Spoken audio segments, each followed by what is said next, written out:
doggy, and you hit my Wi-Fi shit. This nigga literally hit my router. He hit my router, bro. Oh my god.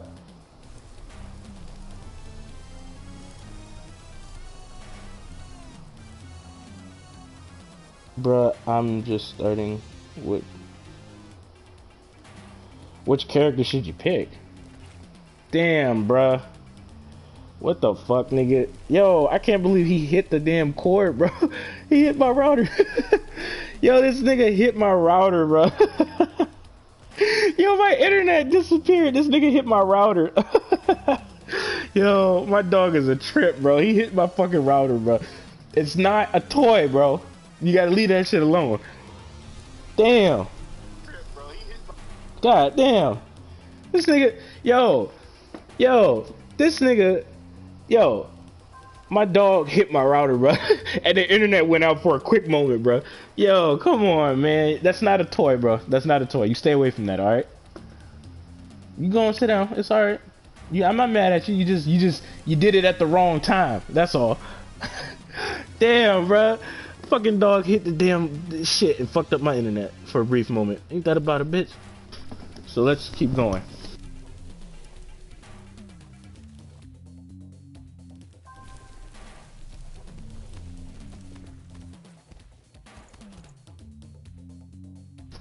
You alright, Chico? Hmm? You can't be hitting my shit like that, man. Anyway, damn, bro, I forgot what I was about to say.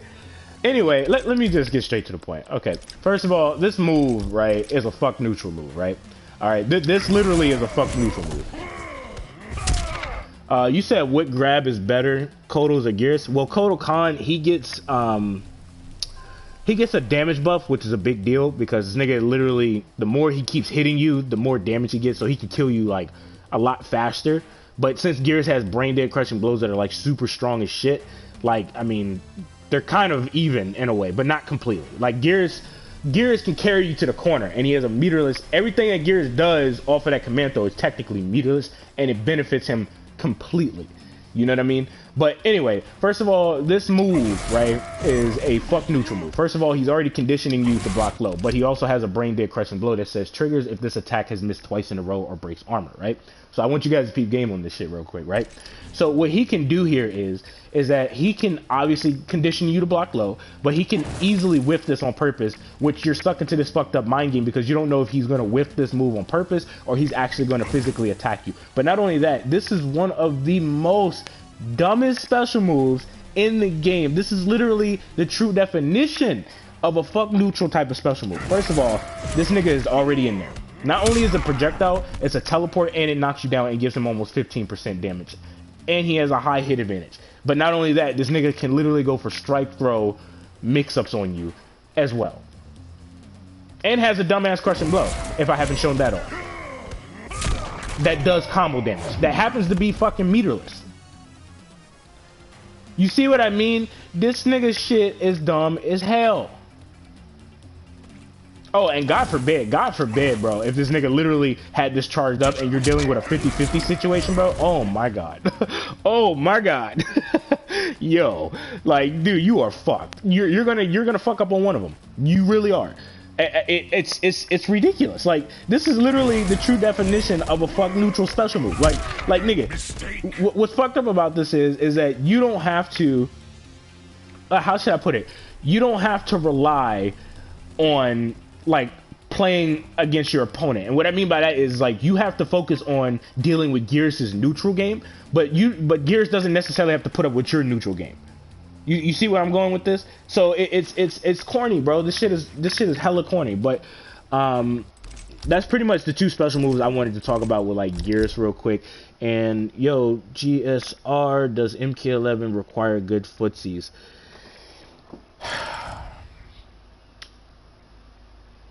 I think there is footsies in this game to a certain degree, but you can't really tell because it's just kind of like you're stuck into a 50-50 guessing game with the mix-up characters in this game and shit like that. And I understand that, you know, certain characters got nerfed to a certain degree and stuff like that. That's understandable. or whatnot. But when you're going against a bitch like this, Shiva. I mean, is there really footsies going on here, or are you playing another game of MKX? There are footsies in this game when you're playing with characters like, you know, I'm not gonna lie, Cetrion got good footsies in a way and stuff. Like, there is footsies that's in this game. But the problem is that, you know, you just got characters playing MKX, man. Like, this nigga, he not playing footsies, bro. If any nigga literally comes at me sideways talking about this nigga, The Terminator. if they tell me that this nigga Terminator. is playing the meta and playing footsies, you smoking crack cocaine. I am fully convinced that this FGC community is smoking crack cocaine. I'm fully convinced. I am fully convinced at that point. There is footsies that can be applied here when it comes to certain characters in this game. But when it comes to a nigga like this, that doesn't apply. That's why I said this game doesn't make any sense. How you have MK11 versus MKX. You understand what I'm saying? That's why I said the shit doesn't make any sense. Because it doesn't add up.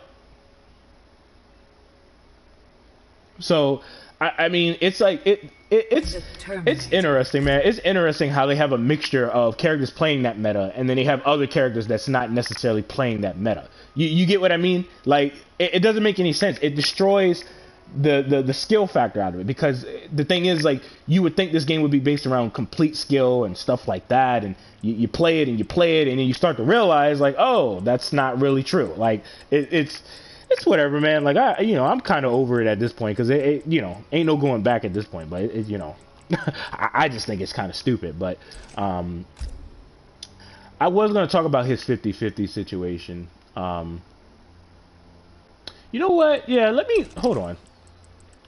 Johnny Cage. The Terminator. Special Forces Desert Command. It's just I haven't been labbing in this game at all anymore, man, because I've been busy with work and shit like that. And then, you know, it's just, hey, what's going on, bro? What's going on? What's cracking? It's just, bro, I'm trying to tell you, man, like, it's like, footsies is applied, but you have to understand something. Like, when you're going against a nigga like this, I don't think that really matters. Because, I mean, this nigga is not playing that. So it's just like, it's whatever at the end of the day. I mean, you know. I mean, I'm telling you what I know. If they put a sprint button in this game, my nigga, I guarantee you couldn't tell the difference. I'm trying to tell you. I'm trying to tell you. If they put a sprint button in this game and people were using the Terminator consistently, I'm trying to tell you. I'm trying to tell you what I know. But, basically, like, Johnny is playing footsies. Yeah, Johnny Cage plays footsies well. Like, he plays footsies well. Like, Cetrion, she can play footsies well. Spawn, he plays footsies well. Fujin, Kung Lao, you know what I mean? It's just that when it comes to mix-up characters, are they really playing footsies? Because, I mean, they technically have an unfair advantage against you, but then on top of that, they still have a high-mid mind game at close-range engagements, which is fucking absurd. But, I mean, you know, that's just my opinion. I know that some people be like, oh, no, bro, blah, blah, blah, you know, all that corny-ass shit, but, you know, I ain't trying to get all into that. But I just think that, like, how should I put it? Like, footsies is a mid-range type of game, you know what I mean? And think about this, right? Like, I'm gonna prove a point right here, right now. Think about this. We have Johnny Cage versus Terminator, right? But they suffer on getting in. Hey, bro, that's the price of you using a 50-50 character, man. But then again, it's like Terminator, though. Like, I mean, this nigga has a really good fucking forward 4, though. Like, I mean, even though it starts up at 16 frames, that nigga still has a solid forward 4 that makes him, like, really fucking safe on block, which is kind of crazy, actually. That reminds me of, whatchamacallit's forward 4? What is it? I think it's Leatherface? Yeah, both of their shit starts with 16 frames. That's all that move reminds me of, actually. But the thing is that it's like when they get in, bro, it's a problem. But the problem is that when you're going against a character like Shiva, she has like really good projectiles, right? But not only that, she has a really good, what is it called? Dragon Stump? And if you fuck up at the right moment and she times that correctly, she's already in. And this is going to force you to want to get in anyway, because, nigga, her projectiles are actually really good in this game.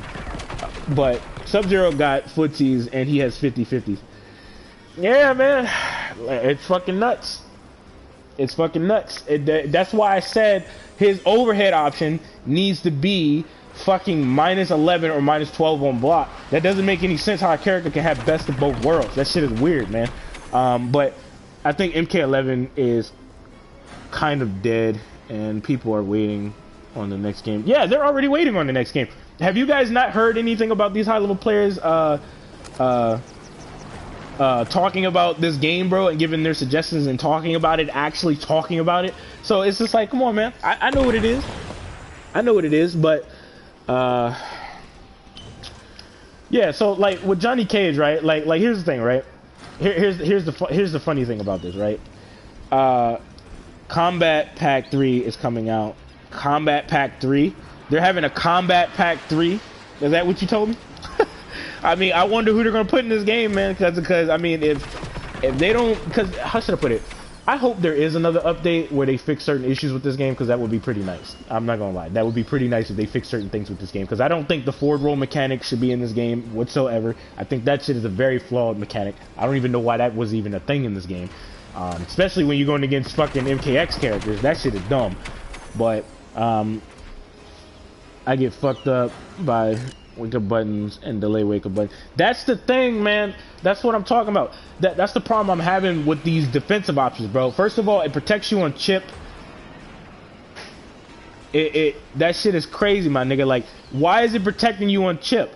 Right? It's not my fault you wanted to be greedy and not just give your life to me, nigga. So that way we can fight in the second round. And what's funny is, even when you chip the opponent out, both of their defensive options come right the fuck back. I've shown that multiple times. Even when I was going against certain people, it came back. I'm like, what the hell? What was the point of me chipping you out? You see what I mean? And then you got the forward roll, backwards roll, delayed wake up, short delay, long delay, up 3, up 2. Like, nigga, it feels like you're being cheated. And then the fucked up part is that when you're stuck into the corner, bro, right?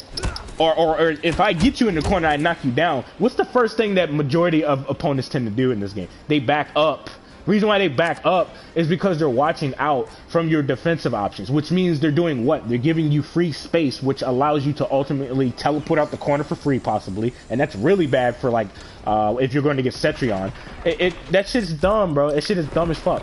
Like, I'm trying to tell you, man. MK11 is where scrubs go when they trash every other fighter. It's just that with this game, bro, it's just like, if this game was based around the actual meta, right? I feel like this game would be great. Now, I think somebody said that P&D Ketchup and Mustard said this game was perfect or some shit like that. I don't know if that was, if whoever said that, I don't know if that's true or not, but if they said this game is perfect, I'm sorry, I love them, but something's wrong with them. I'm just saying.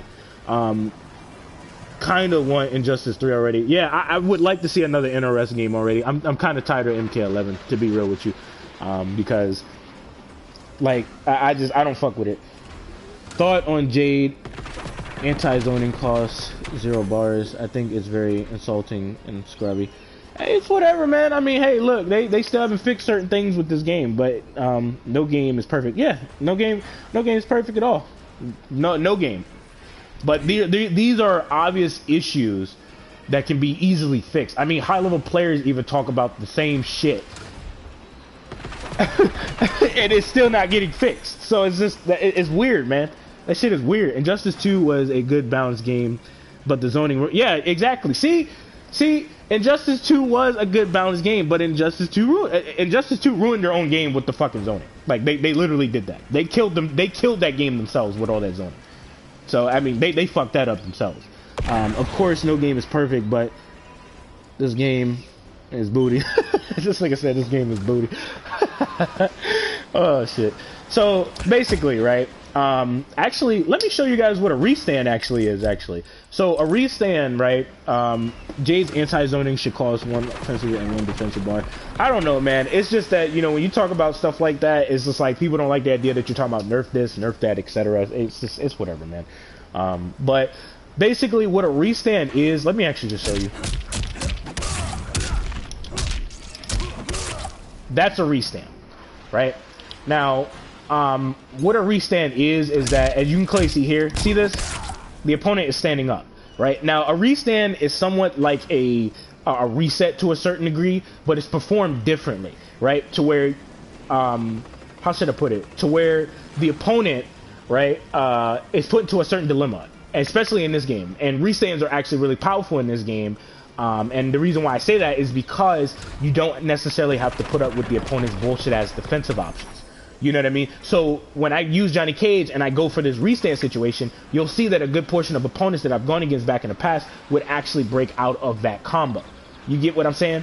So because they don't want me, you know, getting the advantage, because I technically have the advantage because I restand you, and this guarantees me some form of a mix-up off of this situation. And the thing is, the down one is the staple here because you can't jump. You can't. So let me actually show you if you try to jump, right? So if you try to jump, right, you're going to see what happens. You see what I mean? It leads into an anti-air situation. You see? So I can do this, and I can actually get a combo on you. You see that? That's the situation with Johnny Cage, right? But say, for example, you took it upon yourself to do what exactly? You try to go for like a down one or something like that, right? Because you think that that's all I'm going to do right here, right? So what happens here with this particular situation is that if I know for a fact you're going to let go of block, what's going to happen here is I can hit you with a nut punch. But the thing is, Johnny Cage is minus 14 on block, so he's really, really unsafe on this particular situation, and he can get punished. Now, another thing to take of note from this is that you can also flawless block this move. So if I switched over to Johnny Cage, and I did this real quick, so hold on. Alley-oop.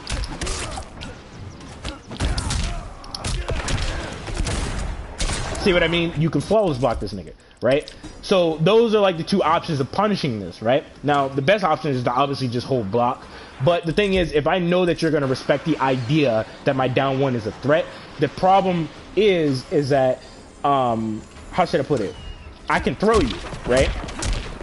I can literally throw you. So I'm going to put Terminator on auto block, and I'm just going to put him on that. So you're going to be blocking low, and you're going to be looking for what exactly? The throw. Well, the throw. And you're going to try and mash an uppercut and get an easy crushing blow. But what you failed to understand is my down one is the staple, and it puts everything together. So once you start to respect that idea, I can jump over you like this. I can actually go for like other shit. But not only that, if I know you're gonna respect way too much, like nigga, I can go directly into a string. I can space you out very easily. I could probably do something like this and literally, you know, just fuck with you and shit. So it's a really fucked up situation. And the thing is that you'll hear certain high level players talk about restands being really strong in this game, because it actually is really strong in this game. Okay, because you don't have to put up with the opponent's bullshit ass defensive options. I can do this to you and not have to put up with your shit.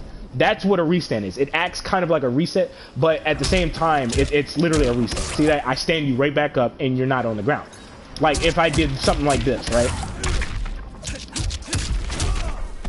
See what I mean? Like, you're on the ground, so now I have to fear the idea that you can obviously wake up with an up 2, up 3, all that extra shit. You know what I mean? Now, when it comes to a reset, however, a reset is when you're doing the reset. Well, a reset is the opponent being put into an unfavorable guess, where you're stuck in between either a command throw if the character has access to it, or an overhead or a low. And the thing about Terminator that makes him fucked up and scary is that he gets really good damage. But the thing is that off of his I'll be backbreaker or whatever, he relies on this. And I'm going to tell you guys why he relies on this. So let me see if the crushing blows on. Okay, cool. So a reset, right, is where you end your combo in a certain way to where you have a high enough hit advantage to enforce an unfavorable guess against the opponent. So if I was to go for Terminator's 1-2-1, which is a prime example of this, or his back 3-1 string, I can go directly into this reset like this, and I have a high hit advantage of 16 frames. Now, if we look at Terminator's 4-2, it is 18 frames, which means I'm 2 frames off, but it's okay because you can't go anywhere, right? Which I will be showing you guys that. Actually, let me just show you it right now. I don't even know why I'm doing it that way. Hit advantage is very important. Okay, so hit advantage in this game is so ass, just like plus frames. Yeah. So if I try to backdash, right? So watch this. If I try to backdash, right? Watch this. I'm a backdash. It acts as a counter. You see that? You can't go anywhere. Now the problem with characters like Terminator is that it's very difficult to know which way they're actually going to go, because you can't. It's not going to be easy to flawless block them. But if you know which way they're going to go, you can obviously flawless block them and do shit like this, so that way you don't have to deal with it. But the problem with you trying to flawless block is the fact that this character can throw you or hit you with a command throw to charge up his crushing blow in that shit, right? So like I said, if we look at his 4-3, it is literally 19 frames. Now I'm going to show you guys some fucked up shit about this. He has more options on his low option than he does his overhead option, right? So I need you guys to understand this. You're put into an unfavorable guess, and I can end my combo in a certain way, right? Flawless blocking to steel turn is bullshit. Well, I mean, technically, if you got the skill to actually flawless block somebody consistently, like that video I showed you guys with the zoning, like where I said I hate zoners and shit, because I really don't like zoners. It got to a point where I just wanted to flawless block the shit out of him. If you can flawless block that person, okay, you deserve to have that. I mean, I'm just saying, all right, because that's not easy to do in this game. Even high level players have a hard time doing it. Okay. But I guess I get what you're saying and shit like that. I can understand where you're going with that though. But yo, GSR, what have the pros been saying, man? Well, I seen a video of Ninja Killer where he was saying like the game has its problems and the game was weird and shit like that. But then there was like Sonic Fox, obviously, I'm pretty sure a good portion of you guys are subscribed to him. He even said that the game, you shouldn't be punished for breaking out of a combo, or you shouldn't be punished for putting somebody into a combo and shit like that. There's other people on their YouTube channels that are exposing certain things. Like a prime example of this is actually Tom Brady. If you look at his video where he has something about the pros actually giving suggestions and speaking out about this game, you'll see exactly what I'm talking about. Yeah, flawless blocking. Hold up, yeah, flawless blocking zoning necessary. Interesting. So the thing about Terminator is, right, is that when he goes for this low option, he can go directly into this command throw, right? So the reason why this is going to work for Terminator is because you're going to try and disrespect his low option, right? But the problem with you, how should I put it? The problem is when he hits you with this, bro, you're stuck into a fucked up position. Because as you can clearly see, I can go directly into a command throw and I can fuck your shit up very easily. You see that? So now you're put into a really unfavorable guess. So you just have to keep that in mind, right? Now I'm gonna have Johnny Cage block. Now off of this overhead option, right? I'm just gonna put Johnny Cage on like reversal shadow kick or some shit like that. I think. I don't want the nut punch. Hell no. I'll just do shadow kick. Tom Brady makes good. Yeah, exactly. So if you look at that video, you'll understand. You'll understand what's going on. Because Tom Brady is definitely in my top 3 of my favorite MK YouTubers. Same thing with MK Rio. I respect them highly. But as you can clearly see here, right?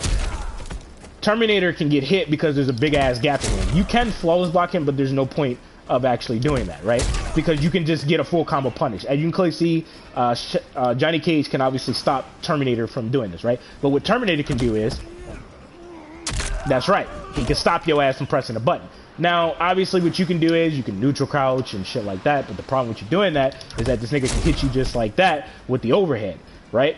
And this command throw is going to shut you out. Now, if he catches you with this, it leads into a combo, right? And then he can obviously do whatever the fuck he's trying to do, right? So you get the idea here, right? And the thing is that you still have to take into consideration he can obviously do shit like that to you, right? So this can obviously cause a problem as well. So his low options have like a really good amount of things to help him to be protected and shit like that.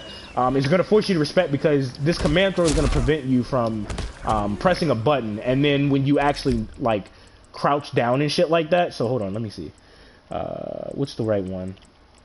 Yeah. So once you do this, right, you're going to try and neutral crouch because you think he's going to go for the command throw, right? So what's going to happen here is you're going to get hit with the overhead. And then he can charge up his crushing blow by doing something like that or whatever the case may be. And then there's some other advanced things with this 50-50, but you guys get the idea of what like a reset is. It's where you injure your combo in a certain way where you get a high hit event. It's like a prime example is like, which one is it? Ladies Man? Is it Ladies Man? I'm not too sure. Is this the one with the camera? It should be. And the thing is, like, there's a certain amount of characters that have access to a reset in this game. But yeah, I mean, you get the idea with that reset shit and all that extra shit. Now, one thing I did want to talk to you guys about is like the neutral game, man. What time is it? Because I'm gonna have to go to work soon. Yep, it's getting closer, but I'll be fine. So when it comes to like the neutral game, right? Like in the beginning of the round, when the round starts, we're literally stuck into the neutral. The neutral is where no player has the advantage over one another, right? Both players can defend, they can attack, they can bait, they can do all kinds of stuff. And baiting is very, very important to a certain degree. I know you guys have seen me do this every now and then, where I would do like a standing 2 and the opponent would react to that, right? And they would like try to move or something, and then I would be able to hit them, and I would be able to go directly into like whatever fancy ass combo that I desire, and I would catch their ass off guard every now and then. And the reason why this works, right? Tom Brady is underrated. Hell yeah, he underrated. That nigga is hella underrated. So, the neutral game is very important because there are characters in this game that have really strong neutral. And Fujin, so let me actually go to Fujin and Johnny Cage, because I'm going to show you guys like prime examples of that and stuff like that. Now, I do think this matchup between Johnny Cage and Fujin is mad interesting, because like Fujin has some problems. I think Fujin needs a slight buff, but nothing too crazy to where this nigga's like dumb as hell.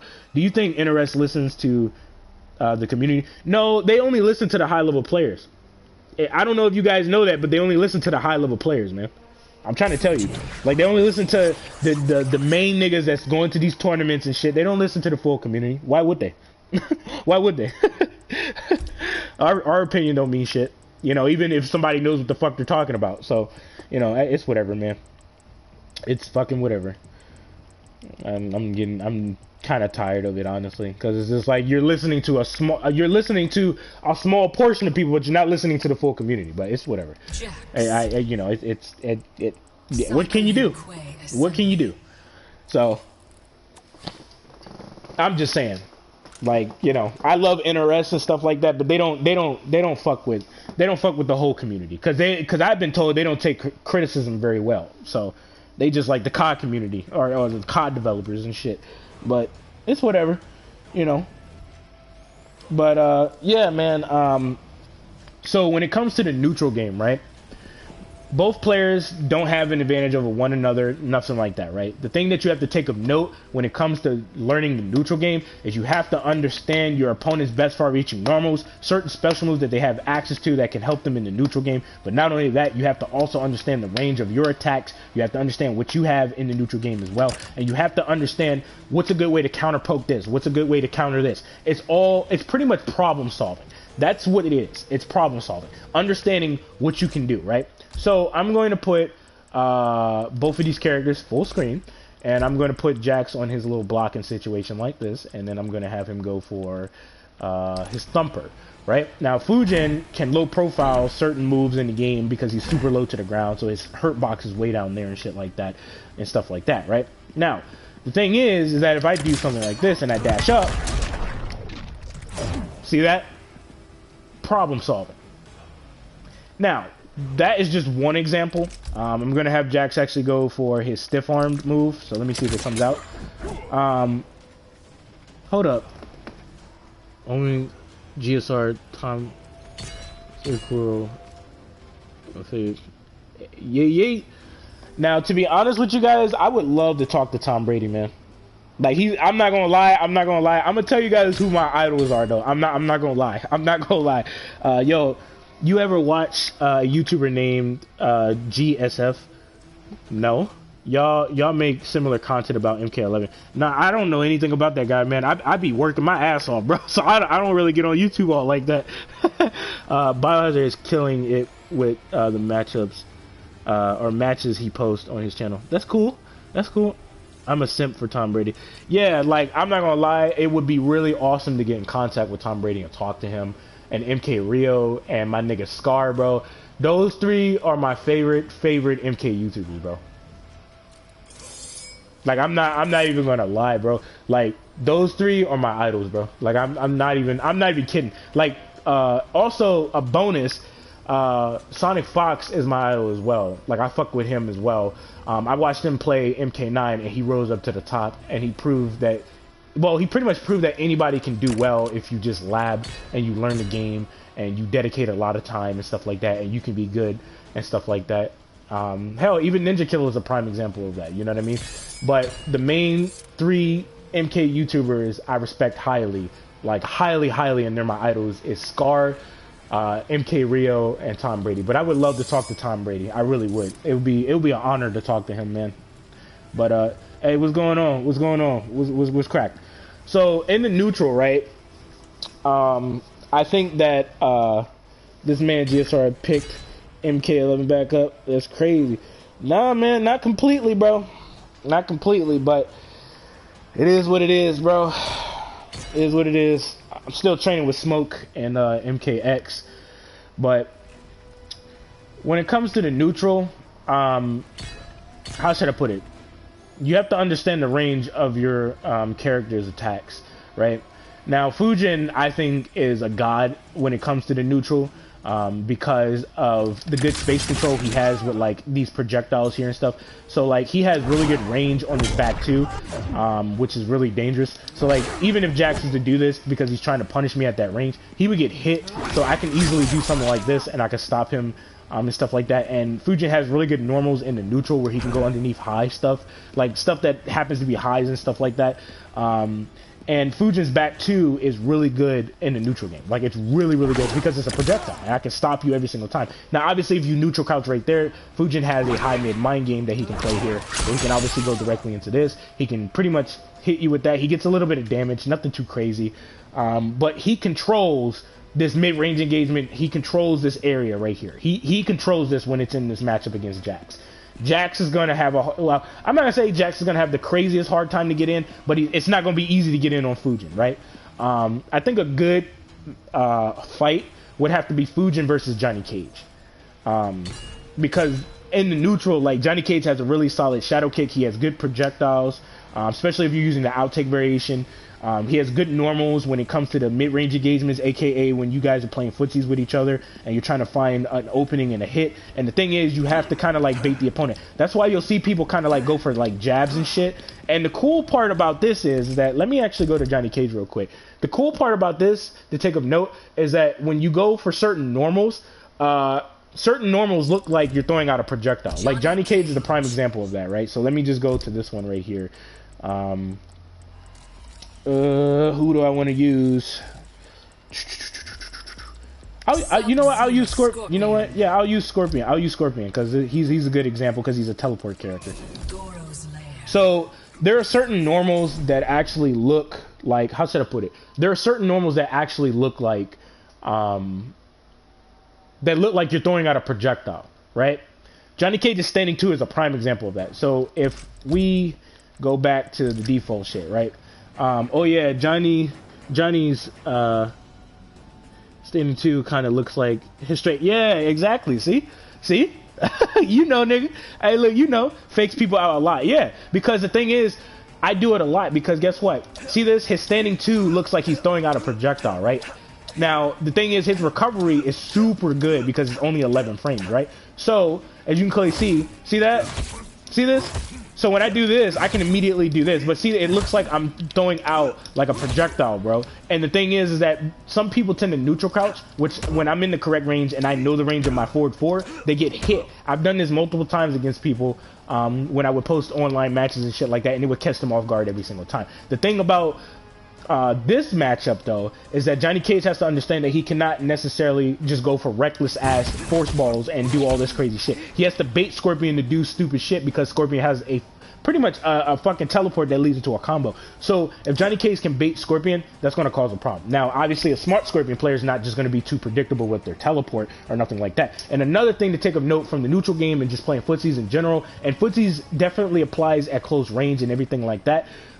But the thing to take of note is that you have to predict, you have to anticipate things that are going to come out. If I knew that Scorpion was going to obviously do this, I bait him and I know he was going to do that, I can punish this dude every single time. I'm trying to tell you, man.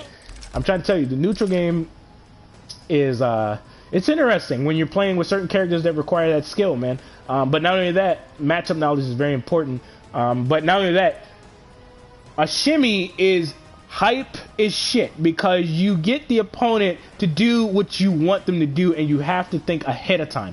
But what's your opinion on Showstopper versus Reborn?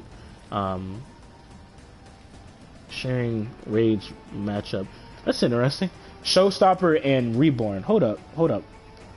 Showstopper. Hold on. Let me look on my phone because it's kind of hard to read that. Johnny can't do shit against Fujin. Well, I don't know about that, bro. I don't know about that. Hold on. Let me go to that real quick because that's the matchup I want to talk about.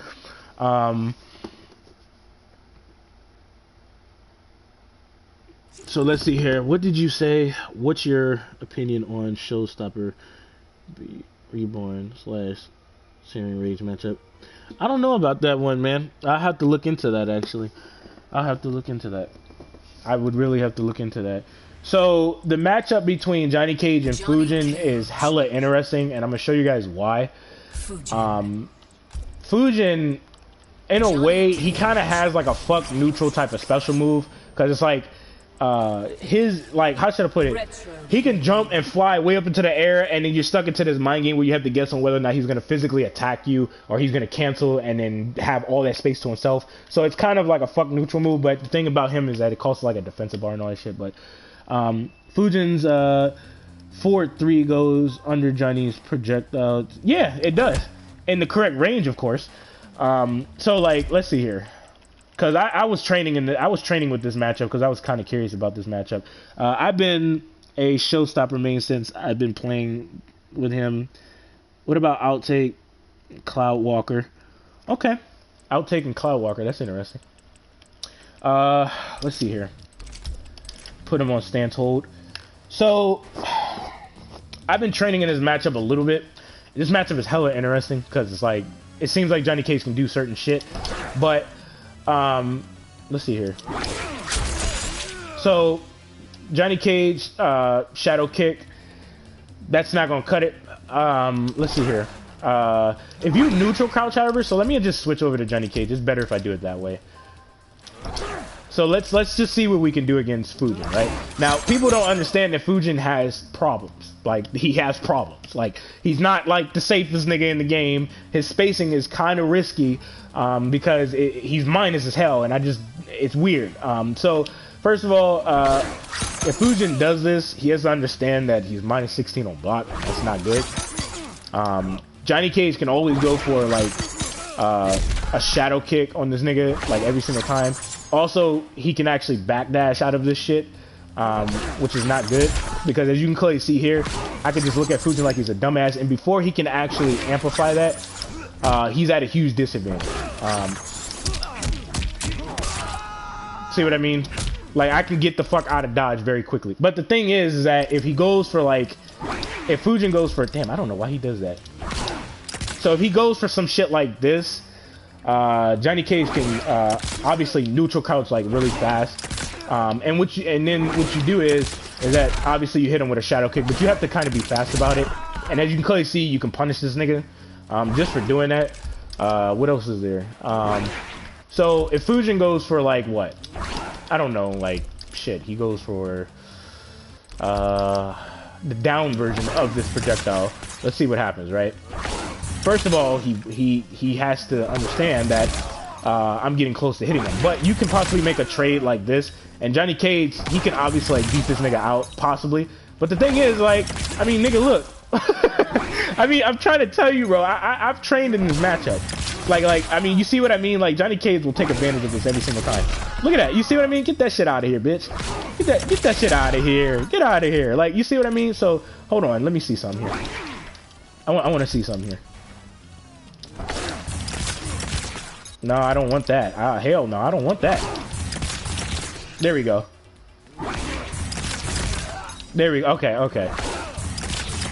See that? See how easy it is to avoid his shit, bro? Because if you know how to deal with this correctly, you can punish him. Because I can hit this nigga with a I can hit this nigga with a shadow kick afterwards. The thing is that Fujin is at a huge disadvantage because even at close range, I'm gonna show you guys a prime example of this. Even at close range, even if Fujin was to do this nigga is minus 16 and there's a flawless buy gap in this. So he has to make a very difficult decision here. And as you can clearly see here, there's a flawless buy gap in this shit, my nigga. So it's like, bro, like it's like he's put at a huge dilemma here against Johnny Cage because Johnny Cage is gonna have a field day with this nigga's face, bro. I'm trying to tell you. Now, obviously, it might not be easy for Johnny Cage to go for a full combo, but it doesn't really matter. As long as Johnny Cage is getting that punish, bro, it's over. Like, you see what I mean? Like, he's going to get hit every single time. So, him doing that at close range is putting him at a huge disadvantage. So, he has to rely on staggering a little bit against Johnny Cage a little bit. He has to rely on whiff punishing him. So, if I was to do this, and then I was to do this, right? Let's see what happens. Now, the problem with him doing this, right, is that Johnny Cage has really solid pokes. So him backdashing is going to be it's going to be hard for him to do that. So it's just, it's kind of fucked up. But bro, teach us your JC Techman. We all in need of some. If he doesn't meter burn, you can get nut punch, crush and blow, Fujin's. Yeah, exactly. See, Fujin's not that safe, man. I mean, this matchup is interesting because Fujin obviously like can punish Johnny Cage because majority of the shit that Johnny Cage has access to happens to be highs. The way that the way that Johnny Cage gets you to respect is by checking you with a mid, going for like a shimmy, and then obviously with punishing you with like his back 3/4 string. It's also good for, actually, you know what? Let me go switch to Johnny Cage, and just show you guys some things or whatever, because knowing matchups and knowing what to do in certain situations is very important. Like I said, it's all about problem solving and stuff like that. Outtake variation is obviously the best variation for Johnny Cage, but I'm gonna just fuck with this variation. I might train with this variation and learn some matchups and learn what I can do here. So let me see here. Who's a good character to show off here?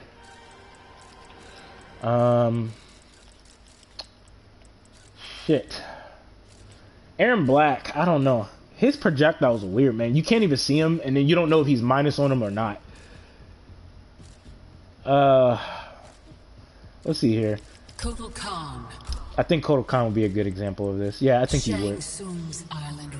So the thing is that Johnny Cage, right? Outtake versus Eternal.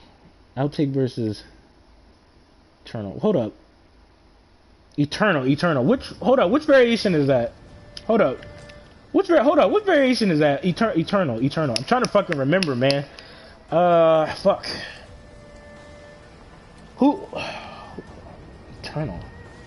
Which variation was that? Damn, I can't remember. Ain't that about a bitch? Oh man, I can't actually remember. So basically, when it comes to Johnny Cage, right? Johnny's 4-3-4-4 string whiffs on Aaron's. That's so dumb. Eternal is clone for Gears.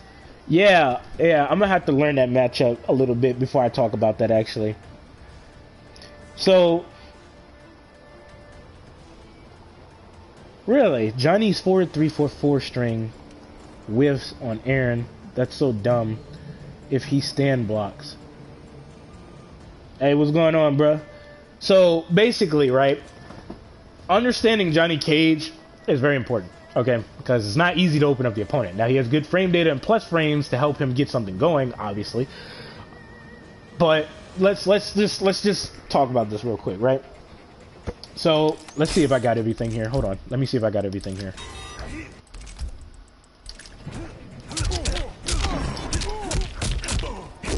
Okay, cool, I do. Okay, so Johnny Cage, right? He is a footsie / spacing character. He also has some of the best neutral in the game. Okay, he has solid projectiles that have really good speed on it. He has plus frames, good startup time, all kinds of shit. He has a really good mid-range, almost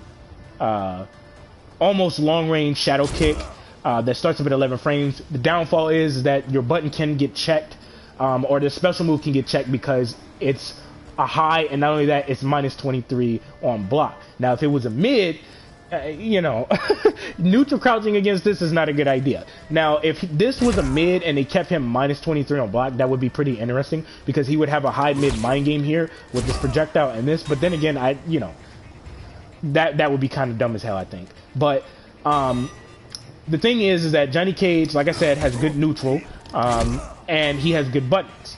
Now, when he's in the mid-range engagements, aka playing footsies with the opponent, right? The opponent has to take under consideration that this can obviously cause a problem, right? So, how should I put this? Johnny Cage has a really good whiff punishing type of string, which is his back 3/4 string. This is his best far-reaching normal, I believe, right? I do believe this is his best far-reaching normal. If I back up, that whiffs. You see that? If I back up, that whiffs. But if I back up again, this reaches. So this is a good whiff punisher. Now, the problem with the opponent and them backing up is that they're not blocking, which means that I can obviously hit you just like this and call it a day, right? Now, the thing about this is that Johnny Cage has the ability to do this. Now, the problem is he has major whiffing issues against a good portion of female characters and certain male characters in the game, which they still haven't fixed that issue, which doesn't make any sense. Johnny Cage relies on spacing. It's very important that you understand that. Now, he has really good staggers to help him get some offense going even more. He has a high mid mind game, right? This nigga's 4-3 is a high. This nigga's 4-4 is a mid, but they both start up at what? 14 frames, right? But they're both different with frame data, and the move is completely different. The way that Johnny Cage gets you to respect in the mid-range engagements when you're playing footsies with this character, right? Because he has really good walk speed to where he can go for a shimmy, and going for shimmies is very important because, first of all, opponents tend to do this down 4. If people are a little perplexed and not understanding why people go for this down 4 situation, I'm going to explain to you why. This is why. The reason why people tend to go for their down 4, especially if you're using Sub-Zero or Scorpion, right? Because they have really good down 4s, is because they're controlling space, but not only are they controlling space, they're actually checking your button. I may not be able to stop the range of your button, but I can check it, okay? And that's very important to understand. I can hit Kotal Khan's button, but the problem with me hitting Kotal Khan's button, right, is that Kotal Khan can whiff punish me. So Kotal Khan can be like this, he can go for a shimmy, and then he can go directly into a combo. So he does that, and look what happens. He baited me because he knows the range of my button. He knew that I was going to try and check his button. Now, if I predict that he's going to do that, I can walk outside the range and I can hit this nigga. You see what I mean? Because I know that he's going to go for shit like that. But anyway, that's for another video probably, or I might talk about that later on in this live. Another thing to take under consideration is that when the opponent is neutral crouching and they're doing this shit right here, right? Like, Kotal Khan is trying to check your button and shit like that. Because, see that? He can check my button. He's hitting my hurt button, right? So, I have to understand that. So, I can't just simply just recklessly just go in there. Because, see that? Even when I went for my 4-4, this dude was able to hit me. You see that? So, what does this mean exactly? This means that I'm going to have to bait this nigga to do that stupid shit. I'm going to have to predict ahead of time that he's going to do that to check my button, right? So he predicts that I'm actually going to go for my 4-4. Now, you'll see people, even high-level players, do this bullshit where they're, like, you know, walking in the range, walking out, playing this little dancing shit because they're looking for an opening. They're trying to find the best way possible to open up your defense. And playing footsies and knowing how to shimmy really well is very fucking important. So if I know that Kotal Khan is going to go for this shit, right, and I know when he's going to do it, right, and I'm like, okay, he's going to do it right there, right? So hold on, let me see if I can get it. Hold on. Shit, nigga, what's up with my button? So if I know he's going to go for like this down 4 and I predict that he's going to do it, I can preemptively throw out a button because I know he's going to do it, right? So hold on, let me see if I can get it. You see what I mean? Like if I know he's going to do that shit, I can walk out the range and fuck with this guy. You see what I mean? And he's going to get hit. I don't like the buffers in this game, man, because it makes it seem like I'm doing the shadow kick and I'm not. But I can fuck this guy up and literally get a combo on this guy very easily because he did what the fuck he did. Now, of course, if you predict ahead of time that Kotal Khan's going to go for his 4-2, which is one of the best far-reaching normals in the game, you can obviously flawless block him, right? Or you can hit this nigga's button, right? That's another option, right? You can hit this nigga's button very easily. Now, another thing to take of note, hey, what's going on, bro? But another thing to take of note is that you need to kind of like visually draw a line knowing where the opponent is going to be at, right? Because I've done this to certain Kotal Khan mains before where the Kotal Khan player would take it upon themselves to, they would walk in, they would try to get in the range of their 4-2 and not realize that I can preemptively throw out my 4-3, 4-4 ahead of time and catch them, right? So hold on. So let me see if I can get it, right? So he trying to walk in my range, and I preemptively do this. There's times where I would catch opponents doing it. There's so many times where I would catch people walking into the range because I know they're going to walk in that area. You know what I mean? But anyway, something that's hella underrated on Johnny is the standing 2 grab / 2-4-4 mind game that nobody talks about. Yeah, it's a good mind game because you have to guess. What about Joker's whiffing strings against... Hold up, what? What about Joker's whiff strings against... Johnny? Really? Whiff strings against Johnny? I think you're talking about the constant highs he has access to. I'll probably get to him in a moment. But majority of the shit that Johnny Cage has access to happens to be a high, right? So let me show you, right? Standing 2, high. Standing 1, high. Standing 3, that's a fucking high. but the main ones you're gonna be going for is like his 1-2-1, his 1-2-4, his standing 2-4-4 string, because he relies on spacing right here. And when it comes to mid-range engagements, you have to get the opponent to respect the idea that you know that they're trying to check this button right here, and you're gonna have to whiff punish them and get respect. And then this is gonna allow you to actually do shit like this to where you can space the opponent out. You can obviously stagger them very well, and if they try to neutral cuts because they think you're trying to throw them or go for another high situation, right? You can obviously hit them with a down 4 before they realize it, which this is going to get them thinking. Plus, if you stagger, you're conditioning them to believe that you're going to stagger anyway, which is going to open them up and allow Johnny Cage to put you directly into a combo. Another thing to take of note, like I said, is that what's your opinion on buffed Raiden? Damn, you put that shit in all caps, my nigga. Holy shit. So, the thing that makes the opponent respect in this particular situation is his down 4, right? His down 4 has a high hit advantage. He can also go directly into a nut punch in his other variation, his outtake variation, and his other variation, and he's only -6 on this, and there's space to where he could possibly backdash and get out of harm's way, right? So the opponent's obviously going to block, which allows Johnny Cage to go for a standing 2 and stagger really well. And people don't understand how good this standing 2 actually is. Reason why is because he's +3. He can immediately throw you afterwards, right? Not only that, if you think he's going to throw you, he can easily go like this, or the character can take it upon himself to go directly into a down 4, and you're still stuck into a mind game because you have to take into consideration this character can go directly into a nut punch. But in this variation, he can go directly for this right here, right? But he is really unsafe on this move, right? So, down 4 force ball. Yeah, it goes directly into it. You're gelled into it. Yeah, like hold on. Yeah, see that? Yeah, you're stuck into it. See that shit? And I'm plus on block. Down 4 force ball is like +4 or something. Yeah. Johnny Cage has a really good down 4 to help him get something going, but he also relies on spacing really well. Now, obviously, when he gets you into the corner, this is when things get very, well, obviously right here, this is when things get different. Kotal Khan has to understand that if he goes for a forward 2, forward 4, or forward 3, first of all, this shit starts off at 19 frames, 15 frames, and 17 frames. There's no way that this character is going to be able to do this, okay? So, let me just show you. If he goes for this forward 2, so let me see if it's going to come out. There we go. So, let me just do it like this. See that?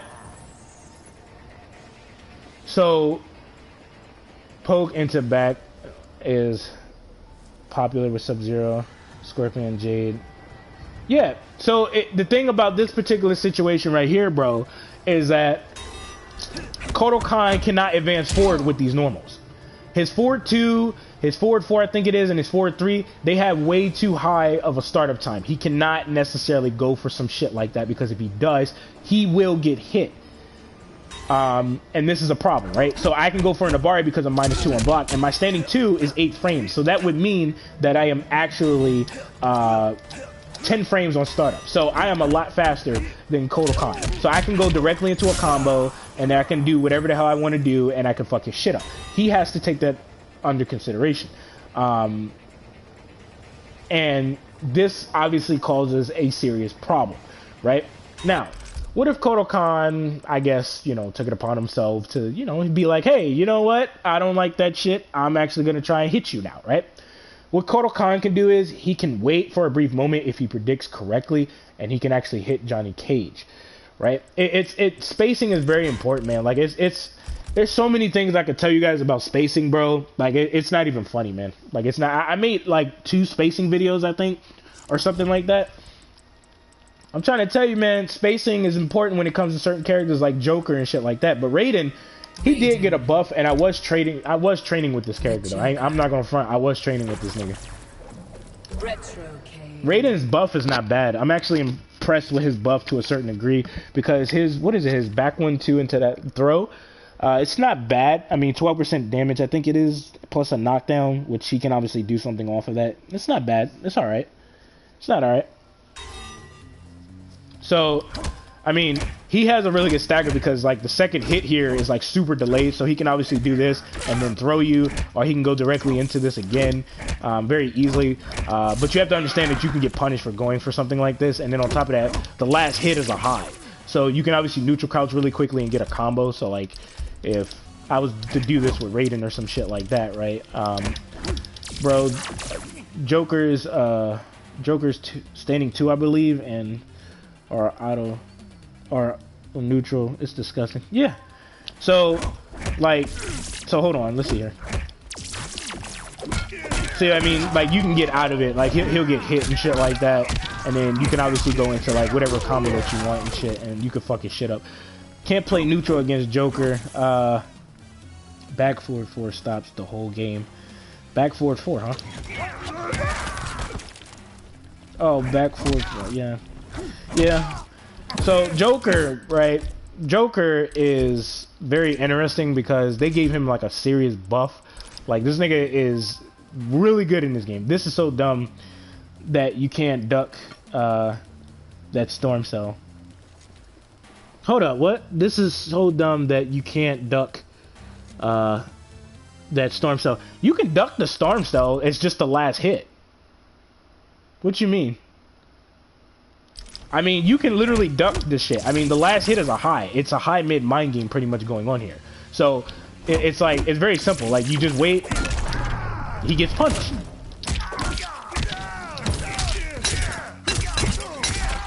The Jack in the Box plus projectile, he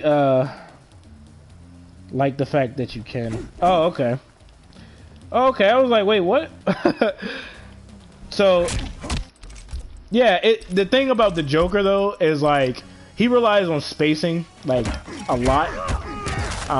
And not only that, he definitely has things that are unsafe about him, but it's weird because it's like at close range, right? I mean, he has a high mid mind game anyway because he's like -6, and then this is a meterless pop-up that's really good, and he's only -2, which he can go for an Abari with his down 1 very easily, which would become 9 frames, and shit like that. So he can obviously stop you very easily just by going for like a down 1 and stuff. So he has a really good mind game there, but he has a pretty good stagger with his forward 1, and then he can go directly into the Jack in the Box if you're using his setup variation, which is interesting. But he has a down 4 that's really good, man. Like it's really fucking good. And the thing about it is that you're obviously going to neutral cut because you think he's going to go for the forward 2. So he's already going to condition you to block this low, which allows him to obviously get this shit to actually come out. But nobody really goes for his forward 3 like that. I mean, because it's really slow on startup, and it's more than likely going to happen to where you can get flows blocked. So I mean, there's that. Joker's for corpse drop can be low profiled after the second hit. Yeah, it can. What would you say is the best variation of Johnny to use against Ace of Knaves?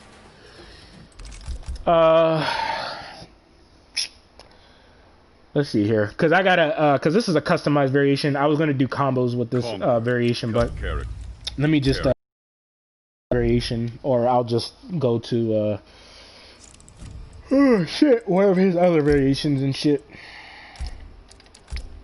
Ace of Knaves, baby. So I think a really good variation to fight against Joker and Ace of Knaves, I think.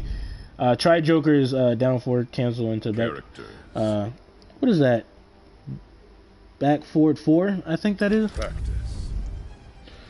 Oh boy.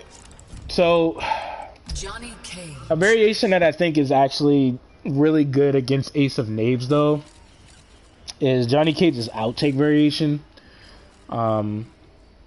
That's just my opinion. I think his outtake variation trumps a good portion of variations in this game, I think. That's just my opinion. Because this variation is actually really dangerous. So, Joker has like a really powerful mind game and stuff like that with his, what is it, his forward 1-4-2 string. Because he has like a 50-50, but I think you could fuzzy guard it. And then like he can go directly into plus frames, but then on top of that, he can cancel directly into his fatal blow, which causes a problem. So, like, the thing about Joker is that he cannot play the zoning war in the neutral against Johnny Cage. That's not happening. Like, if you really think Joker can take Johnny Cage in the neutral with the zoning, that's not happening. Johnny Cage can zone Joker the fuck out.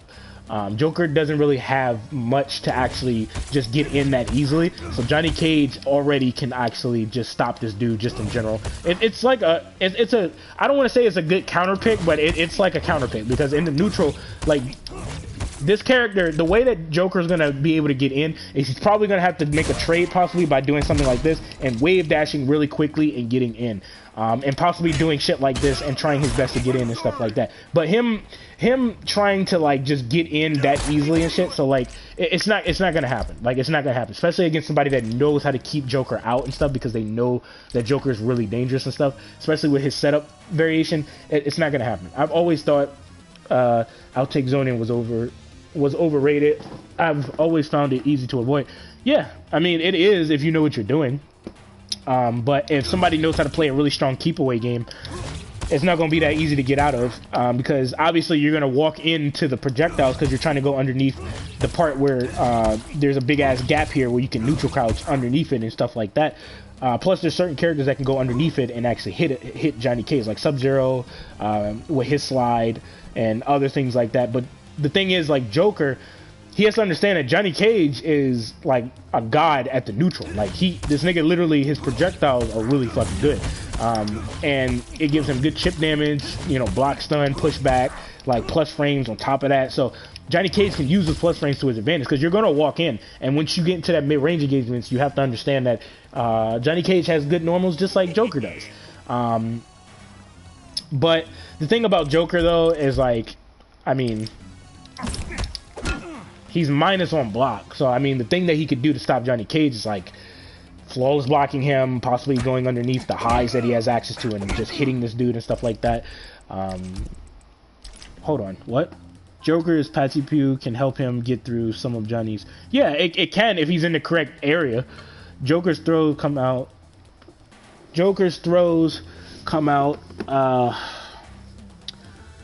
back forward 4 and gets him in the corner. Yeah. Thing is that, like, it's scary because it's like Joker, when he gets on that fatal blow shit, man, you're put into a serious situation, man. Either one, you're gonna allow me to hit you with this crushing blow, or you're gonna allow me to hit you with a crushing blow with my throwing situation. And the thing is, like, you don't know when this nigga's gonna call this out. But I mean, that shit is easy to avoid to a certain degree, especially if the opponent's being way too predictable. But it's like, you don't know when he's gonna do it. That's the problem. That's a big problem. But like, what's a good spacing example with like the Joker? Actually, his forward 2. You can obviously neutral crouch this. So let me put Johnny. This is something I wanted to talk to you guys about, actually. Yeah, that's right. I wanted to talk to you guys about this. I was gonna make a video about this. I use comp prints when I fight, and I'll take Johnny. So when it comes to spacing with the Joker, right? You kind of flawless block him, but his fucking CCQ, whatever that shit's called, it's weird. It's kind of difficult to flawless block. But if Joker was to do something like this and back up and stuff, we need to see what we can do. Now, you have to understand that he's plus on block, bro. So as you can clearly see, like, I can't hit him. But if I know that he's gonna do that, I can neutral crouch like really fast, and I can get a combo on him because that move is a high. So that's one thing, right? Now, as you can clearly see, I can't actually flawless block him because he doesn't really have a hurt box right there. So that's a problem, right? Now, like I said, you can neutral crouch, and if he's doing it at the correct ranges and shit, it's going to be kind of hard. But if you know he's going to do it, you can obviously preemptively throw out your 4-3-4-4 string, and you can hit this guy and shit like that. Now, say for example, Joker was to do what exactly? Like, he did this, but then he backed up, right? You know what I mean? Now, you can obviously walk forward to gain that space, but you also have to take into consideration that this character can obviously stop you from doing that. So, Joker can obviously, like, go for something like that, and then he could do something like this and shit like that. So, I block this, right? And then Joker tries to do something like that. You have to understand that you have to, it's like problem solving. You have to understand how you can get out the corner. So, if the Joker took it upon himself to go for this 4-2, right? And then he staggered it, right? And then he tried to walk backwards because he was looking for a whiff punish and shit like that, right? See this? If I was just to do this straight up like this, bro, like hold on, let me see if I can get it. Damn, this is serious boxing there. See this? I can stop him from walking backwards. You see that? Any chance of some Shiva play? Joker and Johnny got info and guys for days. Always find your Content informative. Indeed. I might play a Shiva, man. I haven't decided yet. I might just mix somebody's shit up with Shiva, though. Just to be a dick. Do you use short or long window timing? Well, it depends, man. When it comes to like block stun, man, like if I was just to do this immediately, right? See that? I get punished. You see that? Because there's a certain window here, man, to where you can actually attack. You see that block stun? See how Johnny Cage like jerks back and shit? Like, oh shit! Like, you see what I mean? So, like, how should I put it? There's short windows and long windows, man. I mean, it's both. But when it comes to this situation, there's I would have to say this is like a short window. So Joker can't just recklessly just back up like that. Now, he could backdash and whiff punish me and stuff, but if he does that, right? Like, hold on.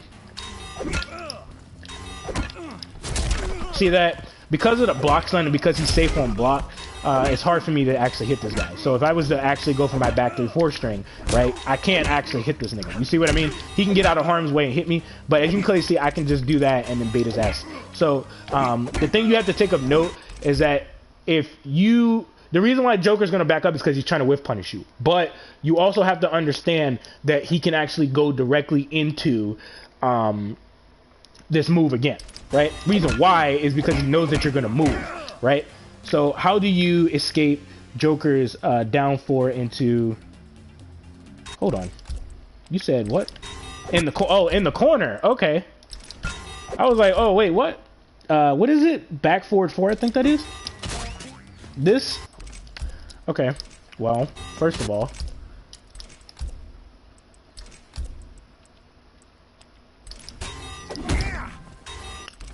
let's see here. Do I want him to stance hold? Yeah, that would be more effective. You said back forward 4, right? That move right there? This is something that I wanted to talk to you guys about, actually, about Johnny Cage, because I found this out. I was going to make a video about it, but then I had to go to work, then I got tired, then I didn't want to make the video, then I forgot about it, then I went to sleep. So, you know, it's whatever. So, when it comes to this, fighting Johnny with Joker, I kind of... They keep spamming it. All right, bro, I got you. I got you, though. You're going to see what happens. You're going to see what happens, though. Now, this is interesting. This is very interesting, right? You see that? Did you see what the fuck I just did here? So, hold on. Let me see if I can get it. Hold on. Let me see if I can get it. Hold on. Damn, it's been a while. Hold on. You said down for it, and you said down for it to back forward for it, right? Now, are you talking about at close range or when they space it out, right? Because there's two different versions of this. If they do this, bro, you see that? Hold on, let me see if I can get it. Let me see if I can get it. Hold on, let me, because it's going to be hard.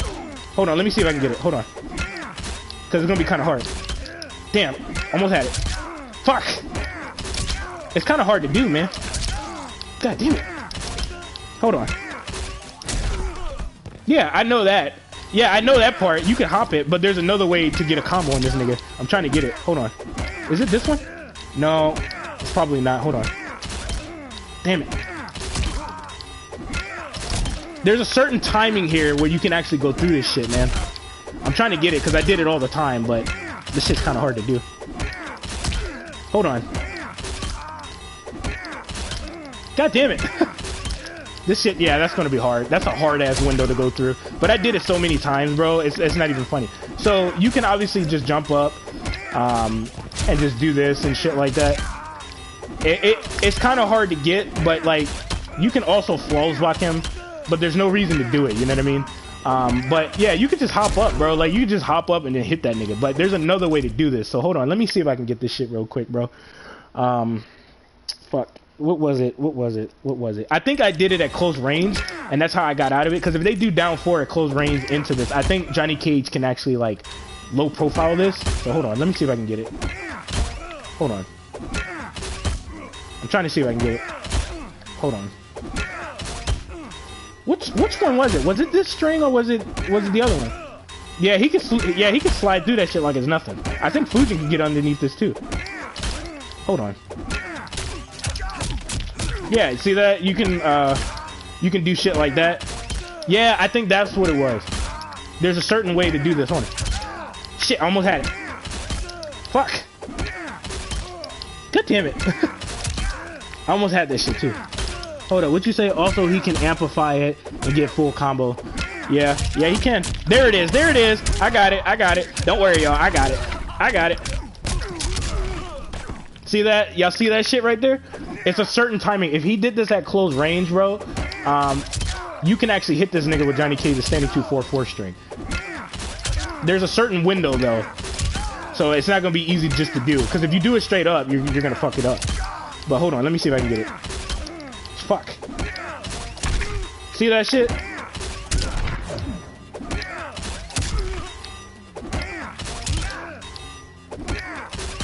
So hold on, let me see if I can get it for you guys. I'm trying to get it. This shit is kind of hard. God damn it. You gotta stop blocking, and then you go directly into it just before it hits you. Come on, almost had it. Now, the way that this works... So hold on, let me get this nigga out of my way. Hold on.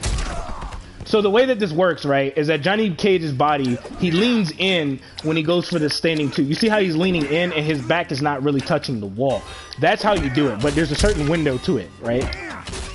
So let me see if I can get it. See that? See how I was hit him? You see how I hit his ass? So hold on.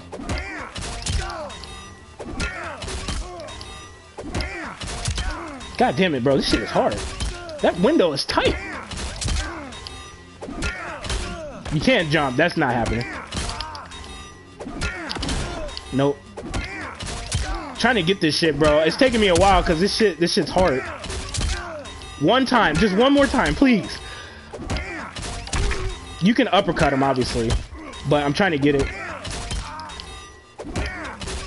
This shit's hard, bro. Holy fuck. There we go. There we go. I got it. I got it. Nigga. So you can get out of it. It's just that window is super fucking tight, bro. That shit is super tight. So yeah, I apologize for all the takes, but fuck, man. That shit, that's a tight ass window right there, man. But you said they can amplify it and shit, so I mean, there's that. Oh, the explosion, yeah.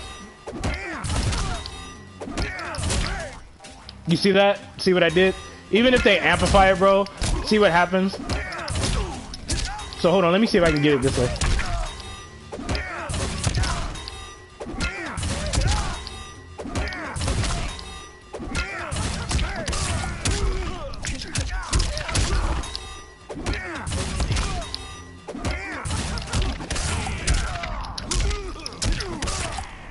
See what I mean?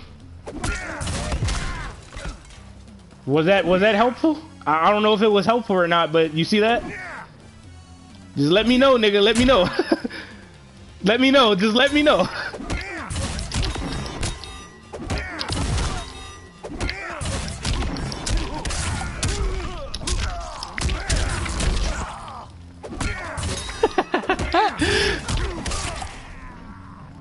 You see that? So even if Joker was to do it like this, right? Let's see here.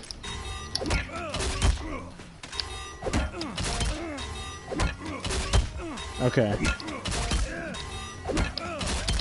You could flawless block this, but it's like it's kind of hard to do. I don't know why, but you can't even reach him when he does that, so it's fucking weird.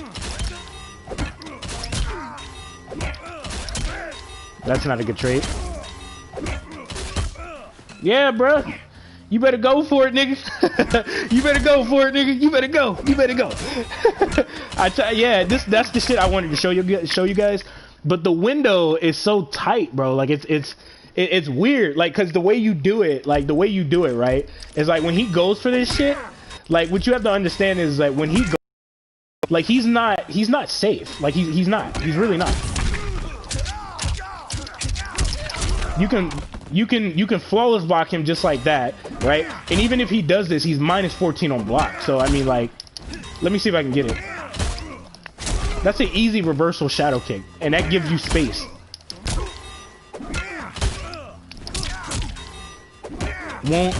Won't an amplify nut punch low profile that? I'm pretty sure it would. Oh, probably not. Probably not. Oh shit. But you could flawless block him, you could just wait it out, and then you can obviously just hit this nigga, man. Like, I prefer going for a shadow kick. You can just block it and shadow kick, and now you have space to move and get out of harm's way and stuff. You know what I mean? But the way that you do this is like, if you want that combo shit, is like you wanna block low when he does this shit, obviously, because he's trying to hit you with a low. And then what happens is that you want to let go of block, but as you let go of block, you want to wait before it actually hits you, and then you want to go for the standing 2, and you'll be able to hit him. But see, my timing is fucked up there. Come on. God damn it. I don't want to do this again, man. The timing is so fucking strict. But yeah, you can flawless block this guy. You can literally just stop this nigga just in general, bro. Like, you could just shut him out completely if you know what you're doing. But there's certain timing here, because you gotta wait until that shit hits you. So hold on. Come on. God damn it. That's that window, bro. That window. Come on.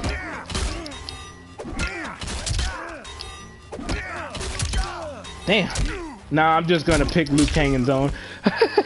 Yeah, bro, you gotta train on this shit, man. You gotta train on it, man. You gotta train on it.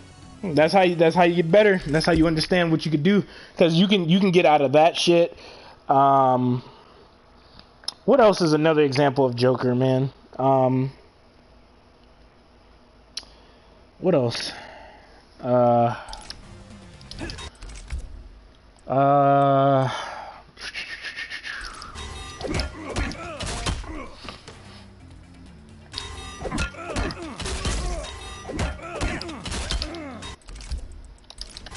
Bro, Cassie's for a link is easier than this shit. Yeah, it's different for every character, man. It's a little bit difficult because the thing is, like, the way you do it is that you have to wait for a brief moment and then you let go of block, but then you want to immediately go for this because if you look, Johnny Cage is actually leaning in. Wait, what? Oh, Aaron Black? What do you mean, when Aaron Black is standing up or when he's crouching? I'm a little confused. I don't know what's Johnny going on here. Cage. Aaron Black.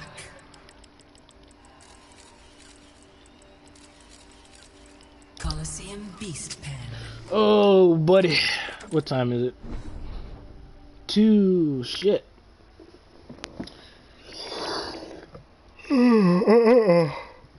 Good God almighty. Fucking tired.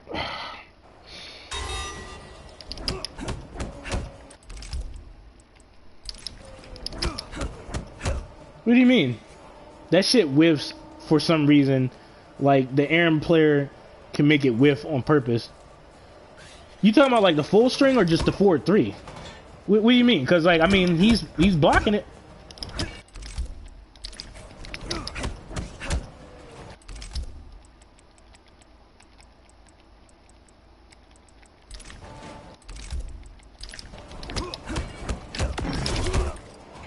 The full string? Huh. Out of all the characters parries, Scarlet, Shing, Jade, Kotal, Liu Kang, I've only been able to get Kotal Khan to parry that Joker. Yeah.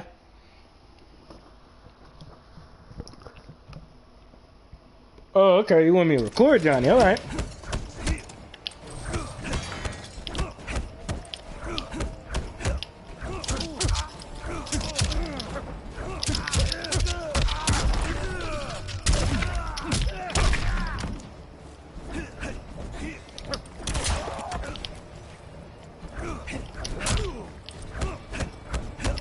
What do you mean? First crouch block, then stand block. Okay.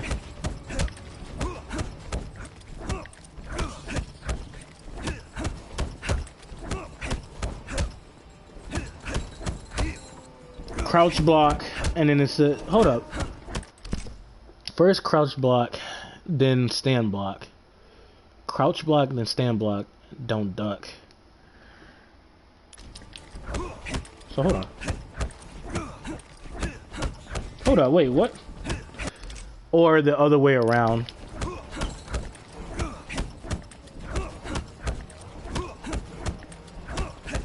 What do you mean?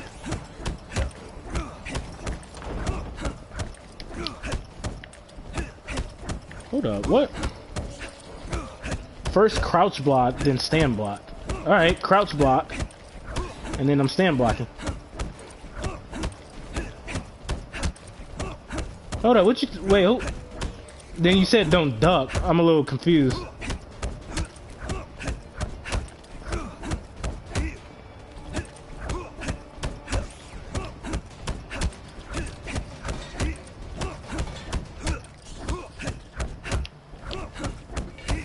Oh, hold up. What the fuck?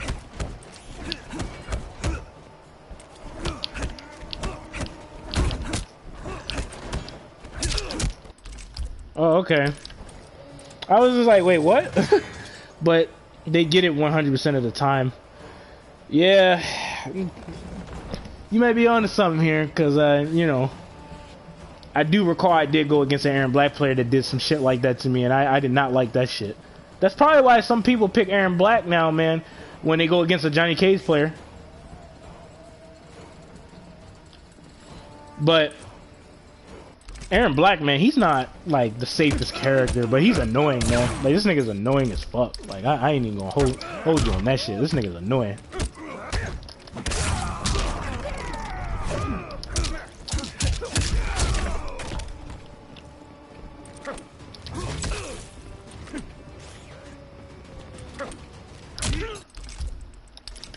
Huh. That's interesting. I'm gonna have to look into that, actually. I'm gonna have to actually look into that. People just finding all these crazy ways to avoid shit. Oh, boy. Oh, yeah, hold up. I want to show you guys something with Kung Lao, and it's a plus frame setup, but I think there's a setup Raiden can do, actually, too. Shaolin Trap Dungeon. So Kung Lao, he can set up a plus frame situation, because I made a combo video with him not too long ago, and I didn't talk about the plus frame situation, but I'm gonna show you guys real quick. Just look it up. You gotta crouch block at least 2 hits. Oh, okay. So I'm gonna put this character on auto block, and then I'm just gonna do this combo.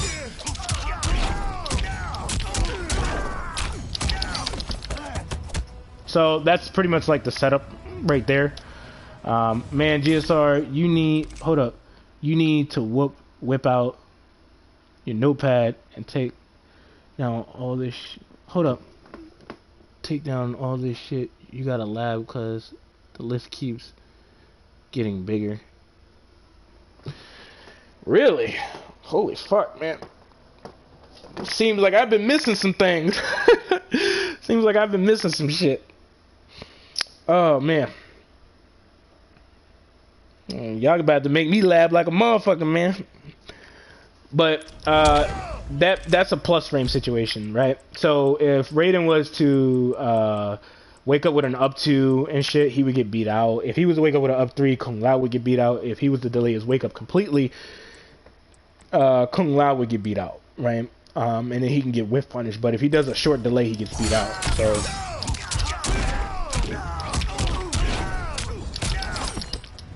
see that? So you can go directly into a plus frame situation here. See what I mean? So if you short delay, it's not going to work out for you, right? But I'm going to show you guys like Raiden real quick. So I'm going to turn off this shit right here. This easy crushing blows and shit. So switch over to Raiden real quick.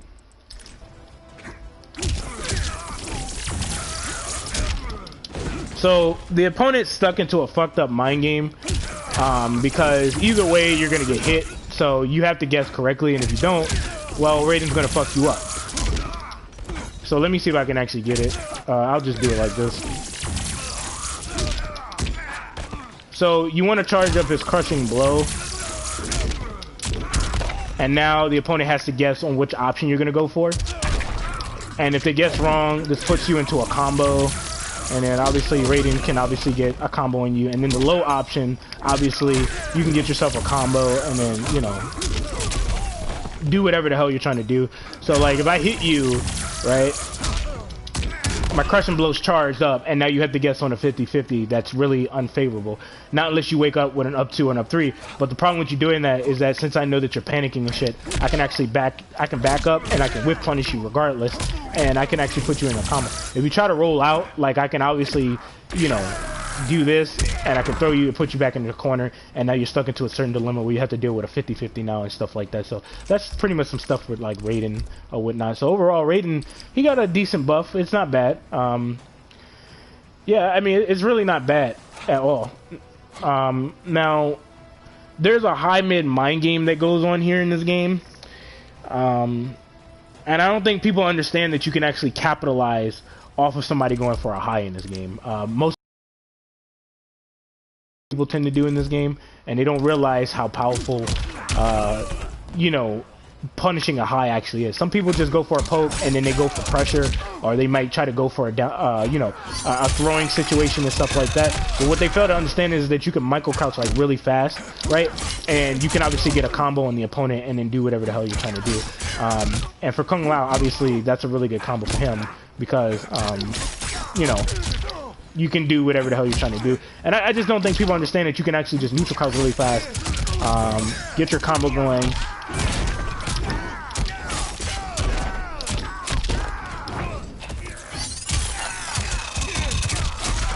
You know what I mean? And then get shit going and stuff like that. So, like, when it comes to a high, most people tend to mash an uppercut or they mash pokes like crazy because they're afraid they might get hit. But majority of the highs in the game, you can actually take it upon yourself to neutral crouch, like micro crouch really fast, and then go directly for a full combo. How you utilize the plus frames after his 3-2-1. 3-2-1. Hold on. Who are you talking about? 3-2-1. Are you talking about Raiden or Kung Lao? 3-2-1. Does Kung Lao have a 3-2-1 string in here? Hold up. Oh, Raiden, shit. I'm like, nigga, wait, what? Alright, so how will you utilize the plus frames after his 3-2-1? Raiden. Okay, 3-2-1. Ooh, +6. That's right. He is +6. What the fuck? So there is a flawless block gap in the last hit. Problem with the opponent flawless blocking is that they can get hit with this, and what would happen is that they have to understand that you can condition the opponent to block correctly. The thing that people don't understand is that Raiden is actually plus on a standing 3, and you can use that to your advantage because they're going to be respecting the idea that you have a really good back 1, which happens to start up at 11 frames, right?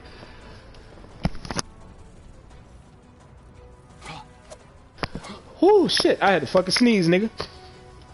Oh, fuck. So, what happens here, right, is that obviously the opponent's probably going to try and disrespect you because they know that you have highs and shit. But the way that you can actually utilize this is that you can do some serious shit with this if you do the frame data correctly and you understand what you can do in certain situations and stuff like that.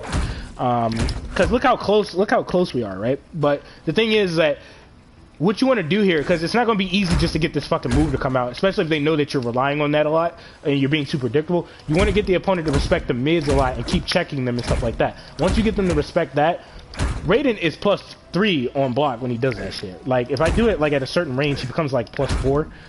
Yeah, +5. Look at that. If I space that out, he's +5 now. You see that? So you can easily just use this and then go directly into this very easily. But there is a flawless block gap in this 3-2-1 string, right? So what you need to do here is that you can obviously like do shit like this. You can kind of fuck with them a little bit and get them thinking on that. But then again, that's just kind of a waste. You can focus on doing this, but you have to take into consideration that move can be flawless blocked and you can neutral crouch under it. Now, when it comes to the plus frame situation, right? Let's see here.